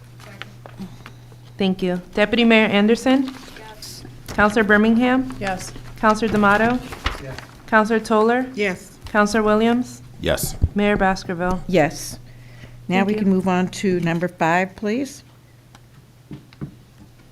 Business for demolition of the bank. Someone asked to have that removed. Yes, ma'am. Counselor Toller, please. Yep, thank you. I'm just wondering, I see the other prices that came in at bid, but this particular contract that actually was awarded, the 44, there might be an issue with the vendor. They have over 13 lawsuits against them, and I'm just curious, you know, maybe that's why they came in as the lowest bidder. I don't know. Is it possible that we can find a different vendor or put this out to bid again? How soon does this work need to happen? I mean, anybody can Google the name of the vendor, and you'll Right. find the 13 lawsuits against them, so. So this building is currently vacant, and you have to look at the insurance requirements, but we can't have a vacant building sit for too much longer. Okay. It's had access issues. But that being said, you know, it's not unreasonable. You'd have to ask the purchasing department if that is a, Would you mind asking? Like, we can table this and talk about it October 7th? Is that still enough time to get the work done that you need to get done? It's a week That's 1 from now. week from now. we're on a really tight timeline with this building. Because we're looking to also, we're trying to get that lot paved as well. So if we need to get that building down and that lot paved before the But I season. think the purchase, and I didn't mean to cut you off, because when you said the purchasing agent, I thought people were supposed to be in good standing to be in the system. So, if I And may. if they have cases against them, I don't understand how this person even put their paperwork in to go for a bid. Manager Marks, please. So according to New Jersey local public contracts law, this was bid, the bid award has to go to the lowest responsible bidder. So unless this jurisdiction, and I would defer to the town attorney on this, unless the Township of Montclair has had a negative experience with this particular vendor in the past, which is well documented, I don't know if we could, strike or disbar or remove this vendor as the lowest responsible bidder, but I would agree with the manager, you're kind of bound by what the. No, I understand lowest bidder. My question was about the number of complaints or lawsuits against the vendor even being in our system to be a vendor, for us to even make paperwork it's not for our him. it's not our system. Well, we develop bid specifications, we go out to bid, we advertise, it's an open market, anybody could submit so these are duly licensed vendors and duly licensed operators, contractors doing Yes. business, especially in the Mr. Marks, demolition Mr. Marks, Mr. industry. Marks, I understand all of that. My question is, they have 13 lawsuits against them, okay? Is it the purchasing agent's responsibility to say we should not do business with this vendor? I don't think so. That's my question. If- I understand if the you look- process. We work to do it every day. If so you I look at understand a that. J. Fletcher Kramer or Sanzari, they probably have hundreds of lawsuits against them. They're two of the biggest vendors in the state. Okay, thank you very much, Manager. I move the, what is this, number 4? 5, number 5. A second. Madam Clerk? Deputy Mayor Anderson? Yes. Counselor Birmingham? Yes. Counselor D'Amato? Yes. Counselor Toller? No. Counselor Williams? Yes. Mayor Baskerville? Yes. Number 6, please. resolution authorizing execution of fair and open contract. Can we, Yes, can we do 6 and 7 together? Because yes. Counselor Williams will do 6 and 7 together. First one, number 6, is resolution authorizing the execution of fair and open contract with Nielsen of Morristown to purchase 2 Dodge Durango Fire Department vehicles in the sum of $74,490,000. And resolution 7, resolution awarding a fair and open contract to Nielsen Ford to purchase 1 fire department incident command vehicle through Morris County Cooperative Purchasing for $49,252.30. Okay, if those purchases are simply just the, we asked for it in the budget, it was approved by the council, so we have a vehicle purchase line item, and those were the purchases of those, vehicles coming out of that line item budget for the vehicles that we requested. Right. So what are these vehicles used for? And everything you're saying is perfectly reasonable, and you have an expectation that because it was approved in the budget that you shouldn't be standing up here Nope. being asked these Ask whatever questions right now. questions you want. However, what are these vehicles going to be used for? So they're going to be used to replace 2 older vehicles. We have a vehicle that's 20 years old, that's actually out of service, it's no longer, operating, and another one that's 15 years old. That is what the 2 Durangos are replacing. The command vehicle, the current command vehicle we have, is having mechanical issues, and that is the one that the tour commander rides around in, and that one needs to be replaced as well. So the command vehicle, we will at least be able to, if we get it out of service now, we can have it fixed, but as long as it's not serving in that same role, we might be able to get still some useful life out of it, but it's really not in a place to be serving as a frontline emergency vehicle at this But point. what are the 2 Durangos for? So we just need, they're to replace the 2 vehicles that are 15 and 20 years old. Right. We What were those have- vehicles for?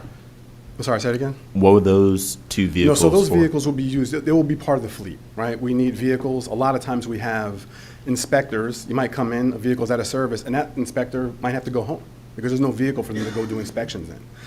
We had a fire where one of the inspectors was riding around in our fire investigation unit doing inspections around town. So now we had to call that person. The fire investigator goes to headquarters to get the fire investigation unit, but the inspector has it. So now he's got to leave his inspection, come to the fire, drop it off there. So we just don't have enough vehicles, and we're just replacing some of the older ones. Thank you. Thank you. Any further questions for our chief or deputy chief? I just have, you said this Counselor money, Toller. this money has been, and I'm saying in air quotes, allotted through the finance committee, Correct. through a capital expense. And you said we voted on this already? What was approved in the Part budget? of our Part of the budget. Okay, okay. And these are the lowest prices, right? Correct. Okay. I'd like to make a motion to accept 6 and 7. Second. Madam Clerk, please. Deputy Mayor Anderson, Yes. Counselor Birmingham, Yes. Counselor D'Amato, Yes. Counselor Toller, Yes. Counselor Williams, Yes. Mayor Baskerville. Yes, number 10, please. So, number 10 is a resolution appointing members to the Civil Rights Commission. And the only reason I asked to have this pulled is because the third person who's listed on this, I had notified everyone that that person withdrew her application. I'd like to make a motion to amend the resolution appointing members to the Civil Rights Commission with taking the name of Alana Kaufman off. Thank you very much for reminding me, Deputy Mayor. You're welcome. I second that motion. Thank you. Madam Clerk, please. Deputy Roll Mayor- call. Deputy Mayor Anderson, Yes. Counselor Birmingham, Yes. Counselor D'Amato, Yes. Counselor Toller, Yes. Counselor Williams, Yes. Mayor Baskerville. Yes, thank you. Next, I need a movement in a second for the for the regular, adoption for the as call amended. vote. Move. Second. Deputy Mayor Anderson, Yes. Counselor Birmingham, Yes. Counselor D'Amato, Abstain. Counselor Toller? Yes. Counselor Williams? Yes. Mayor Baskerville? Yes. Number 11, please, Counselor D'Amato. I'm sorry. Can I reconsider that vote? Can I change that to a yes? Yes. I made a mistake. I'm sorry.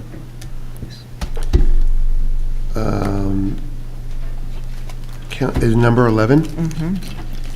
Is that from the same discussion we had before, and I should just pull it, or is there new concern? No, it's the same discussion, which is people are great. It's fine, but I just, especially for something involving housing, I think that people should be a resident. That is not to detract from anybody's. Okay. I'm going to contribution. ask, please, manager, if you can identify whoever the staff person is who will go and verify residence of one of the individuals who is wanting very much to serve on the Housing Commission.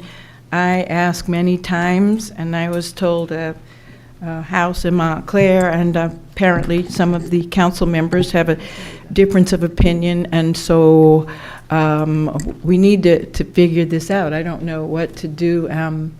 So tonight I'd like to withdraw that name, and I'd like to make an amendment, and I'd like to vote for the one individual who's remaining for tonight's vote on the Housing Commission, Antonio Gary. And I've visited the Gary family household many times, and so I know that they live on Pleasant Way. So please, with permission, I'd like to amend and just have Antonio Gary. Second. Okay, Madam Clerk? Deputy Mayor Anderson? Yes. Counselor Birmingham? Yes. Counselor D'Amato? Yes. Counselor Toller? Yes. Counselor Williams? Yes. Mayor Baskerville? Yes. Now, please, would you call the roll for appointment? I just need the movement. You'll second? Second.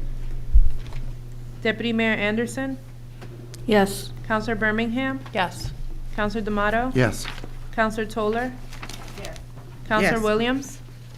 Yes. Mayor Baskerville? Yes, thank you. And thank you, Councilor D'Amato. I appreciate, the fact that you're trying to do what we all say we want to do, which is to make sure that the people are serving on our committees and commissions are residents of the Township of Montclair. So, thank you. Okay, moving on. We are at the appointing a member to the Planning Board, number 12. I did request for this one to be tabled, because I did email the clerk, but I know that she's on vacation. This is the same thing. We need someone to go out and verify the residency. If we're going to do it for that, we have to do that for all. We need to verify this recommended person's residency. Okay, I'll second that. Discussion? I'm just curious, because everything for the other one, there was a discrepancy between what was written on the VIF. Yeah. So I saw a Montclair address for this person, so I'm just curious. Right, the address that the person for the planning board recommendation is actually a sibling's address, not this person's address.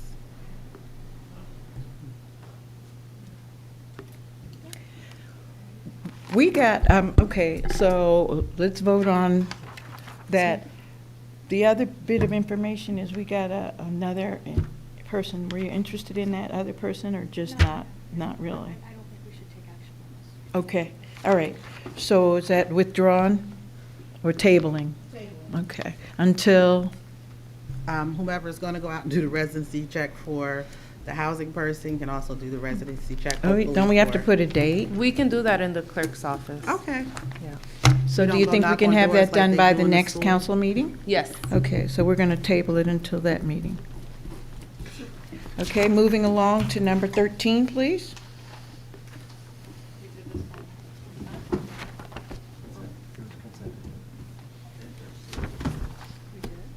Just want to make sure everybody has the amended number 13, not the one that we received in our packet. Okay, number 15. We didn't do 13 yet. 13 was part of consent, I think. Number Oh, it did? 13. Okay. Yes. Okay, number 14?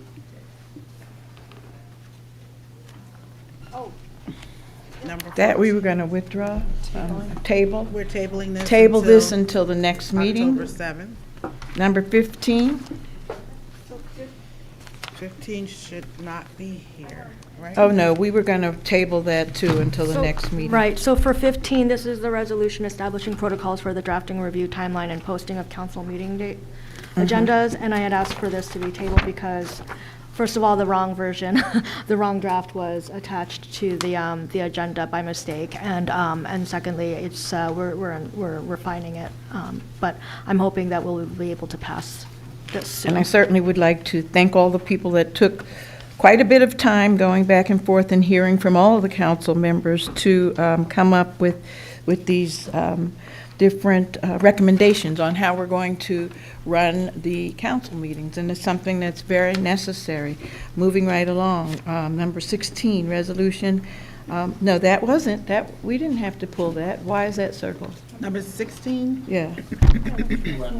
19. 19, okay, number 19. Yes, I had a question, and I was trying to get the question asked by the attorney earlier, but before we started.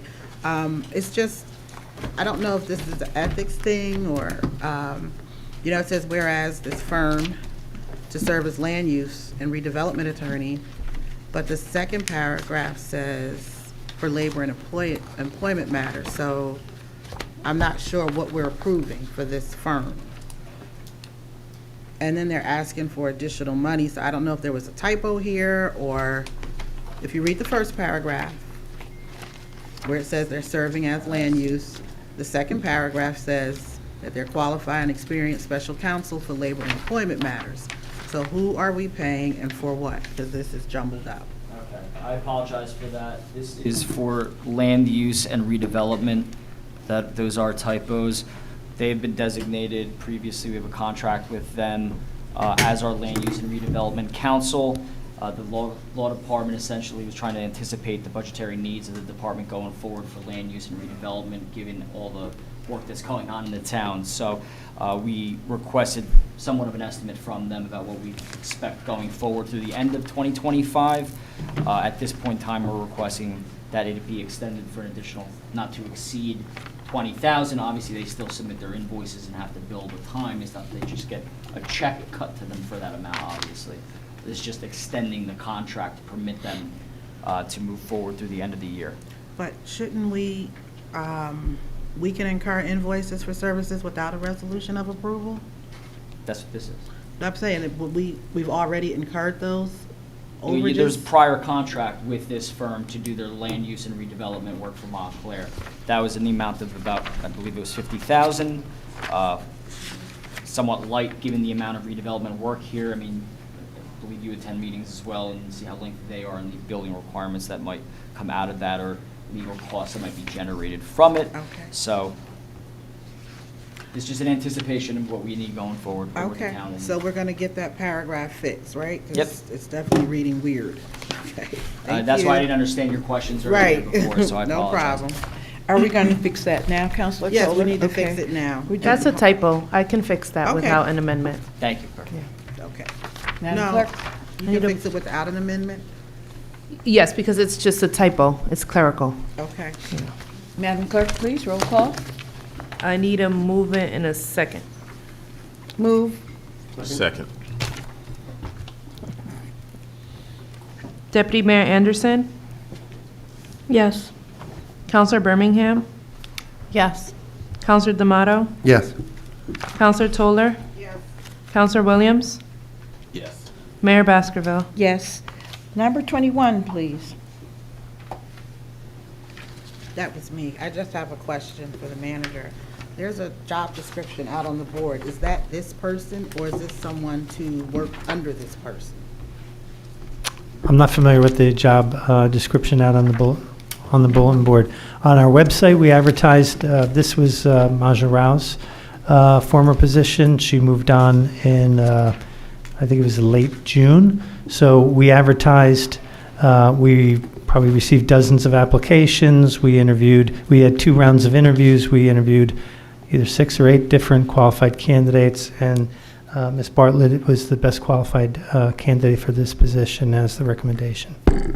Okay, This is also for anybody with a CMFO, a Certified Municipal Finance Officer licensed by the state of New Jersey. It has to be, the statute requires that an appointment of somebody with their CMFO license, the appointment has to be for a 4-year term, and it has to be, the term begins on January 1st of the year that they are appointed.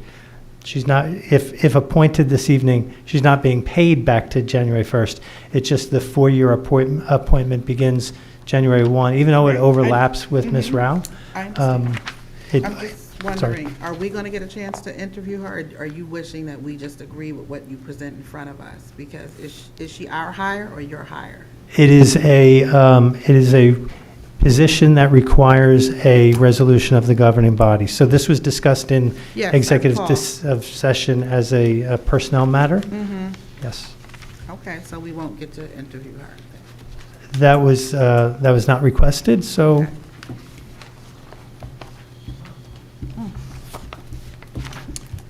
Okey dokey. Any other questions? So, Counselor Williams? oh, I'm just moving it. 'cause I don't think. Second. I was just asking if any other council members had any questions since we pulled it. Madam Clerk? Deputy Mayor, Was there a movement and a second? Yes. Okay. A second. Deputy Mayor Anderson, Yes. Counselor Birmingham, Yes. Counselor D'Amato, Yes. Counselor Toller, Counselor Williams, Yes. Mayor Baskerville. Yes.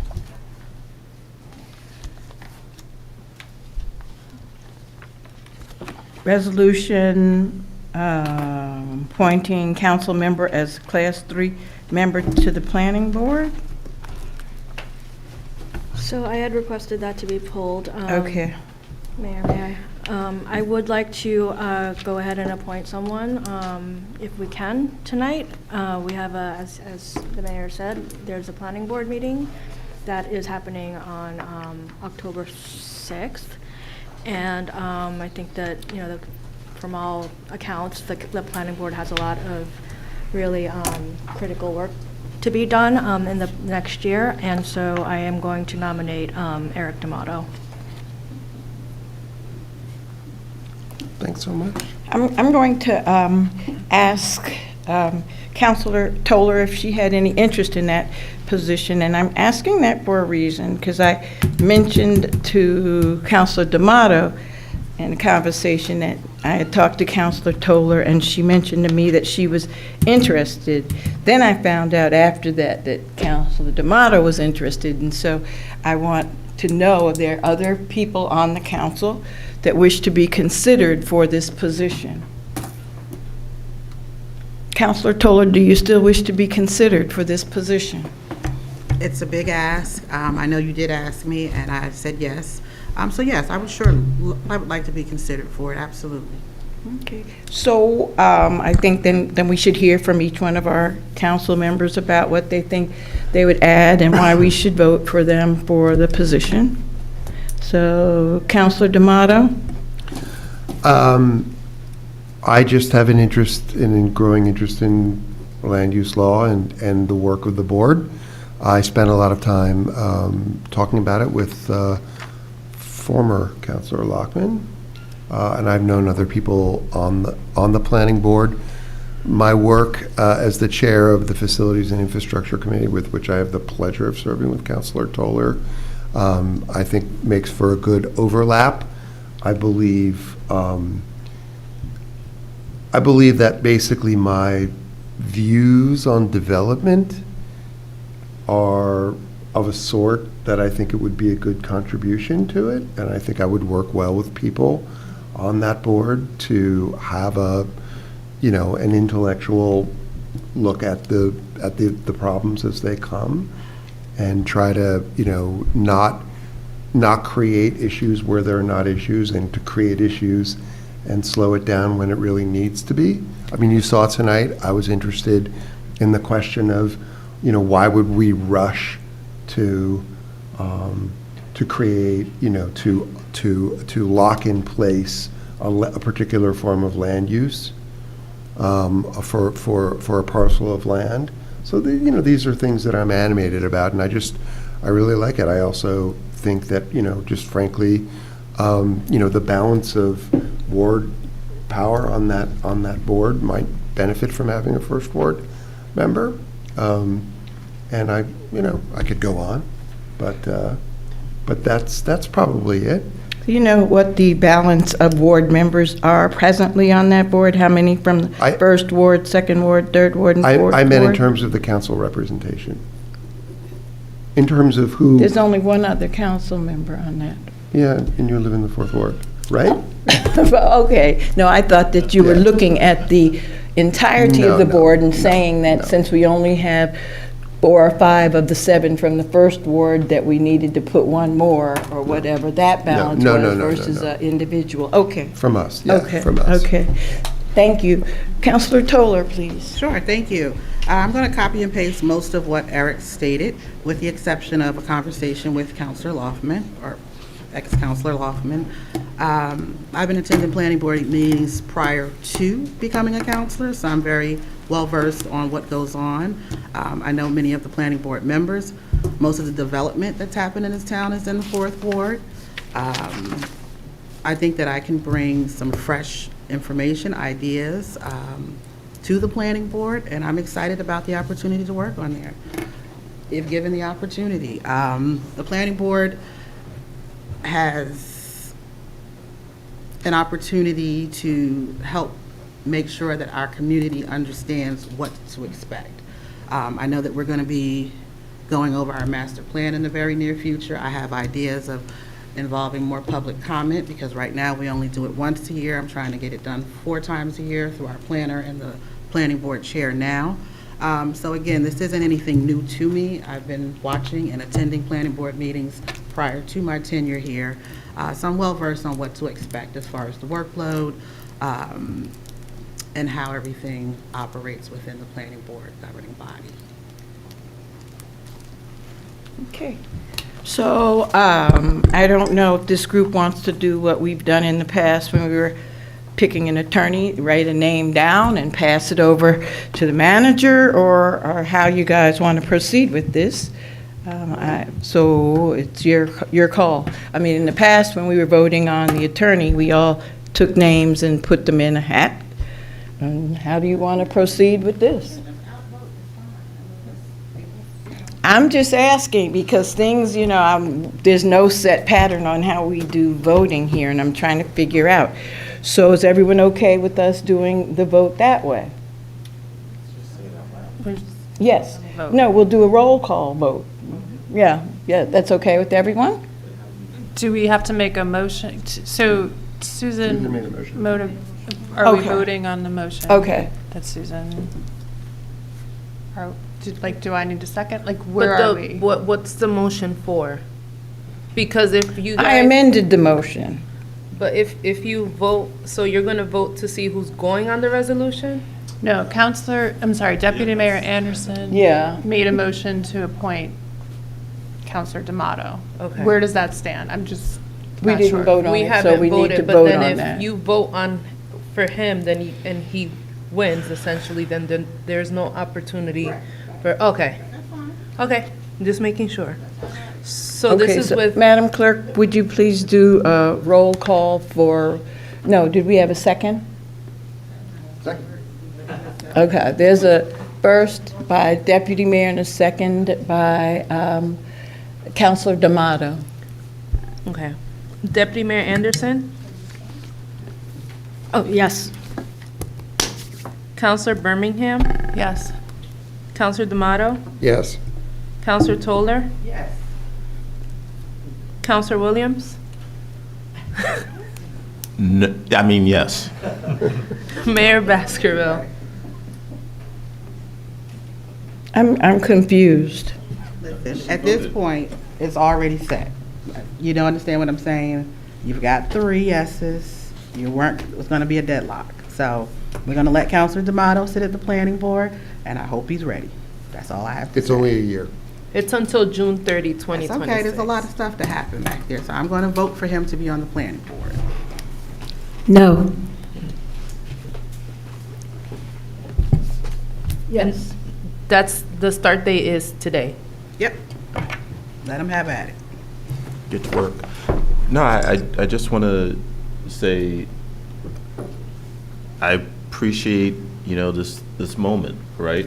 That's all I want to say. I want to thank you for that. That was kind. You were up for the same position and you voted in, so. I was going to be outvoted.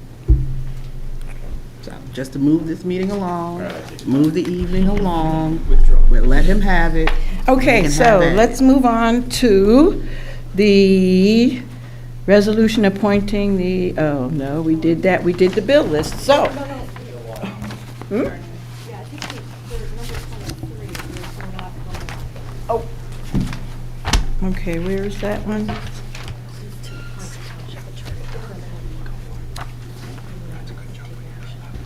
No, we're going to table that. The one on the attorney? No, we can't table it. We have the. Oh, we have two, so one of them is out. And if this you one wanna is table the one for the extent, full-time- this is for the person Yeah. from your office. Sorry. So, yeah. so currently 23 is for the full-time township attorney. Resolution is prepared. It looks like the council's not prepared to make a Correct. decision on that at Correct. this time. So I believe we're going to attempt to walk on another resolution for appointment of an interim attorney. Right, and so that will Which I believe be the draft was number circulated. 25.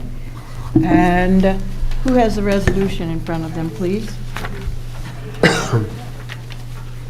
Service agreements for Cleary, here it is.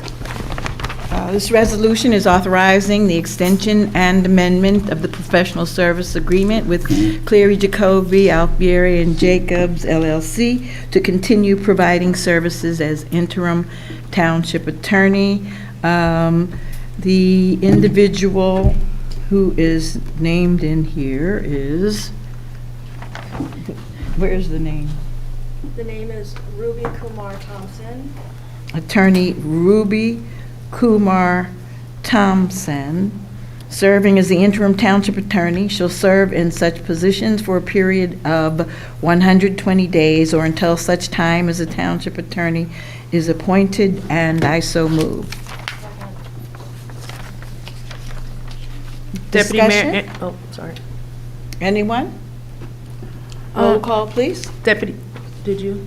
No, I just wanted to make sure people knew that this individual is with the same firm that has been providing these services, and yeah, that's all, and Right. providing some continuity. Just like to thank our current attorney. Counselor D'Amato, Thank you so much for your time. thank you very much for your time. It's been my privilege and my pleasure to serve. I thank you all for this opportunity. I know that every member of the council has Montclair's best interest at its heart, despite whatever disagreements there may or may not be. Everyone at Montclair, thank you for your help throughout, starting at the top with Stephen Marks, Mr. Scantleberry, the clerk's office, and most specifically Ms. Ida Roman in the law department, who, without her help, I could not have done anything. But I wish you all luck going forward, and to my colleague as well. Thank you. Deputy Mayor Anderson? Yes. Counselor Birmingham? Yes. Counselor D'Amato? Yes. Counselor Toller? No. Counselor Williams? Yes. Mayor Baskerville? Yes. So now, let's go 2 minutes each to tell us about your committees, I guess. Do we have anything else? It's 10:17, so if we want to try this committee thing at 2 minutes each, or either we can make a motion to go home. It's up to you guys. It's not on our agenda, but I thought, we could start now. It's early yet, only 10:17. I'd like to make a motion to adjourn. Second. Third. All in favor? Aye. Any opposed? No. And thank you very much to Deputy Clerk Dominguez. We appreciate you. Thank you. We appreciate Attorney Tantusky. Yeah, I do too. I hope she does.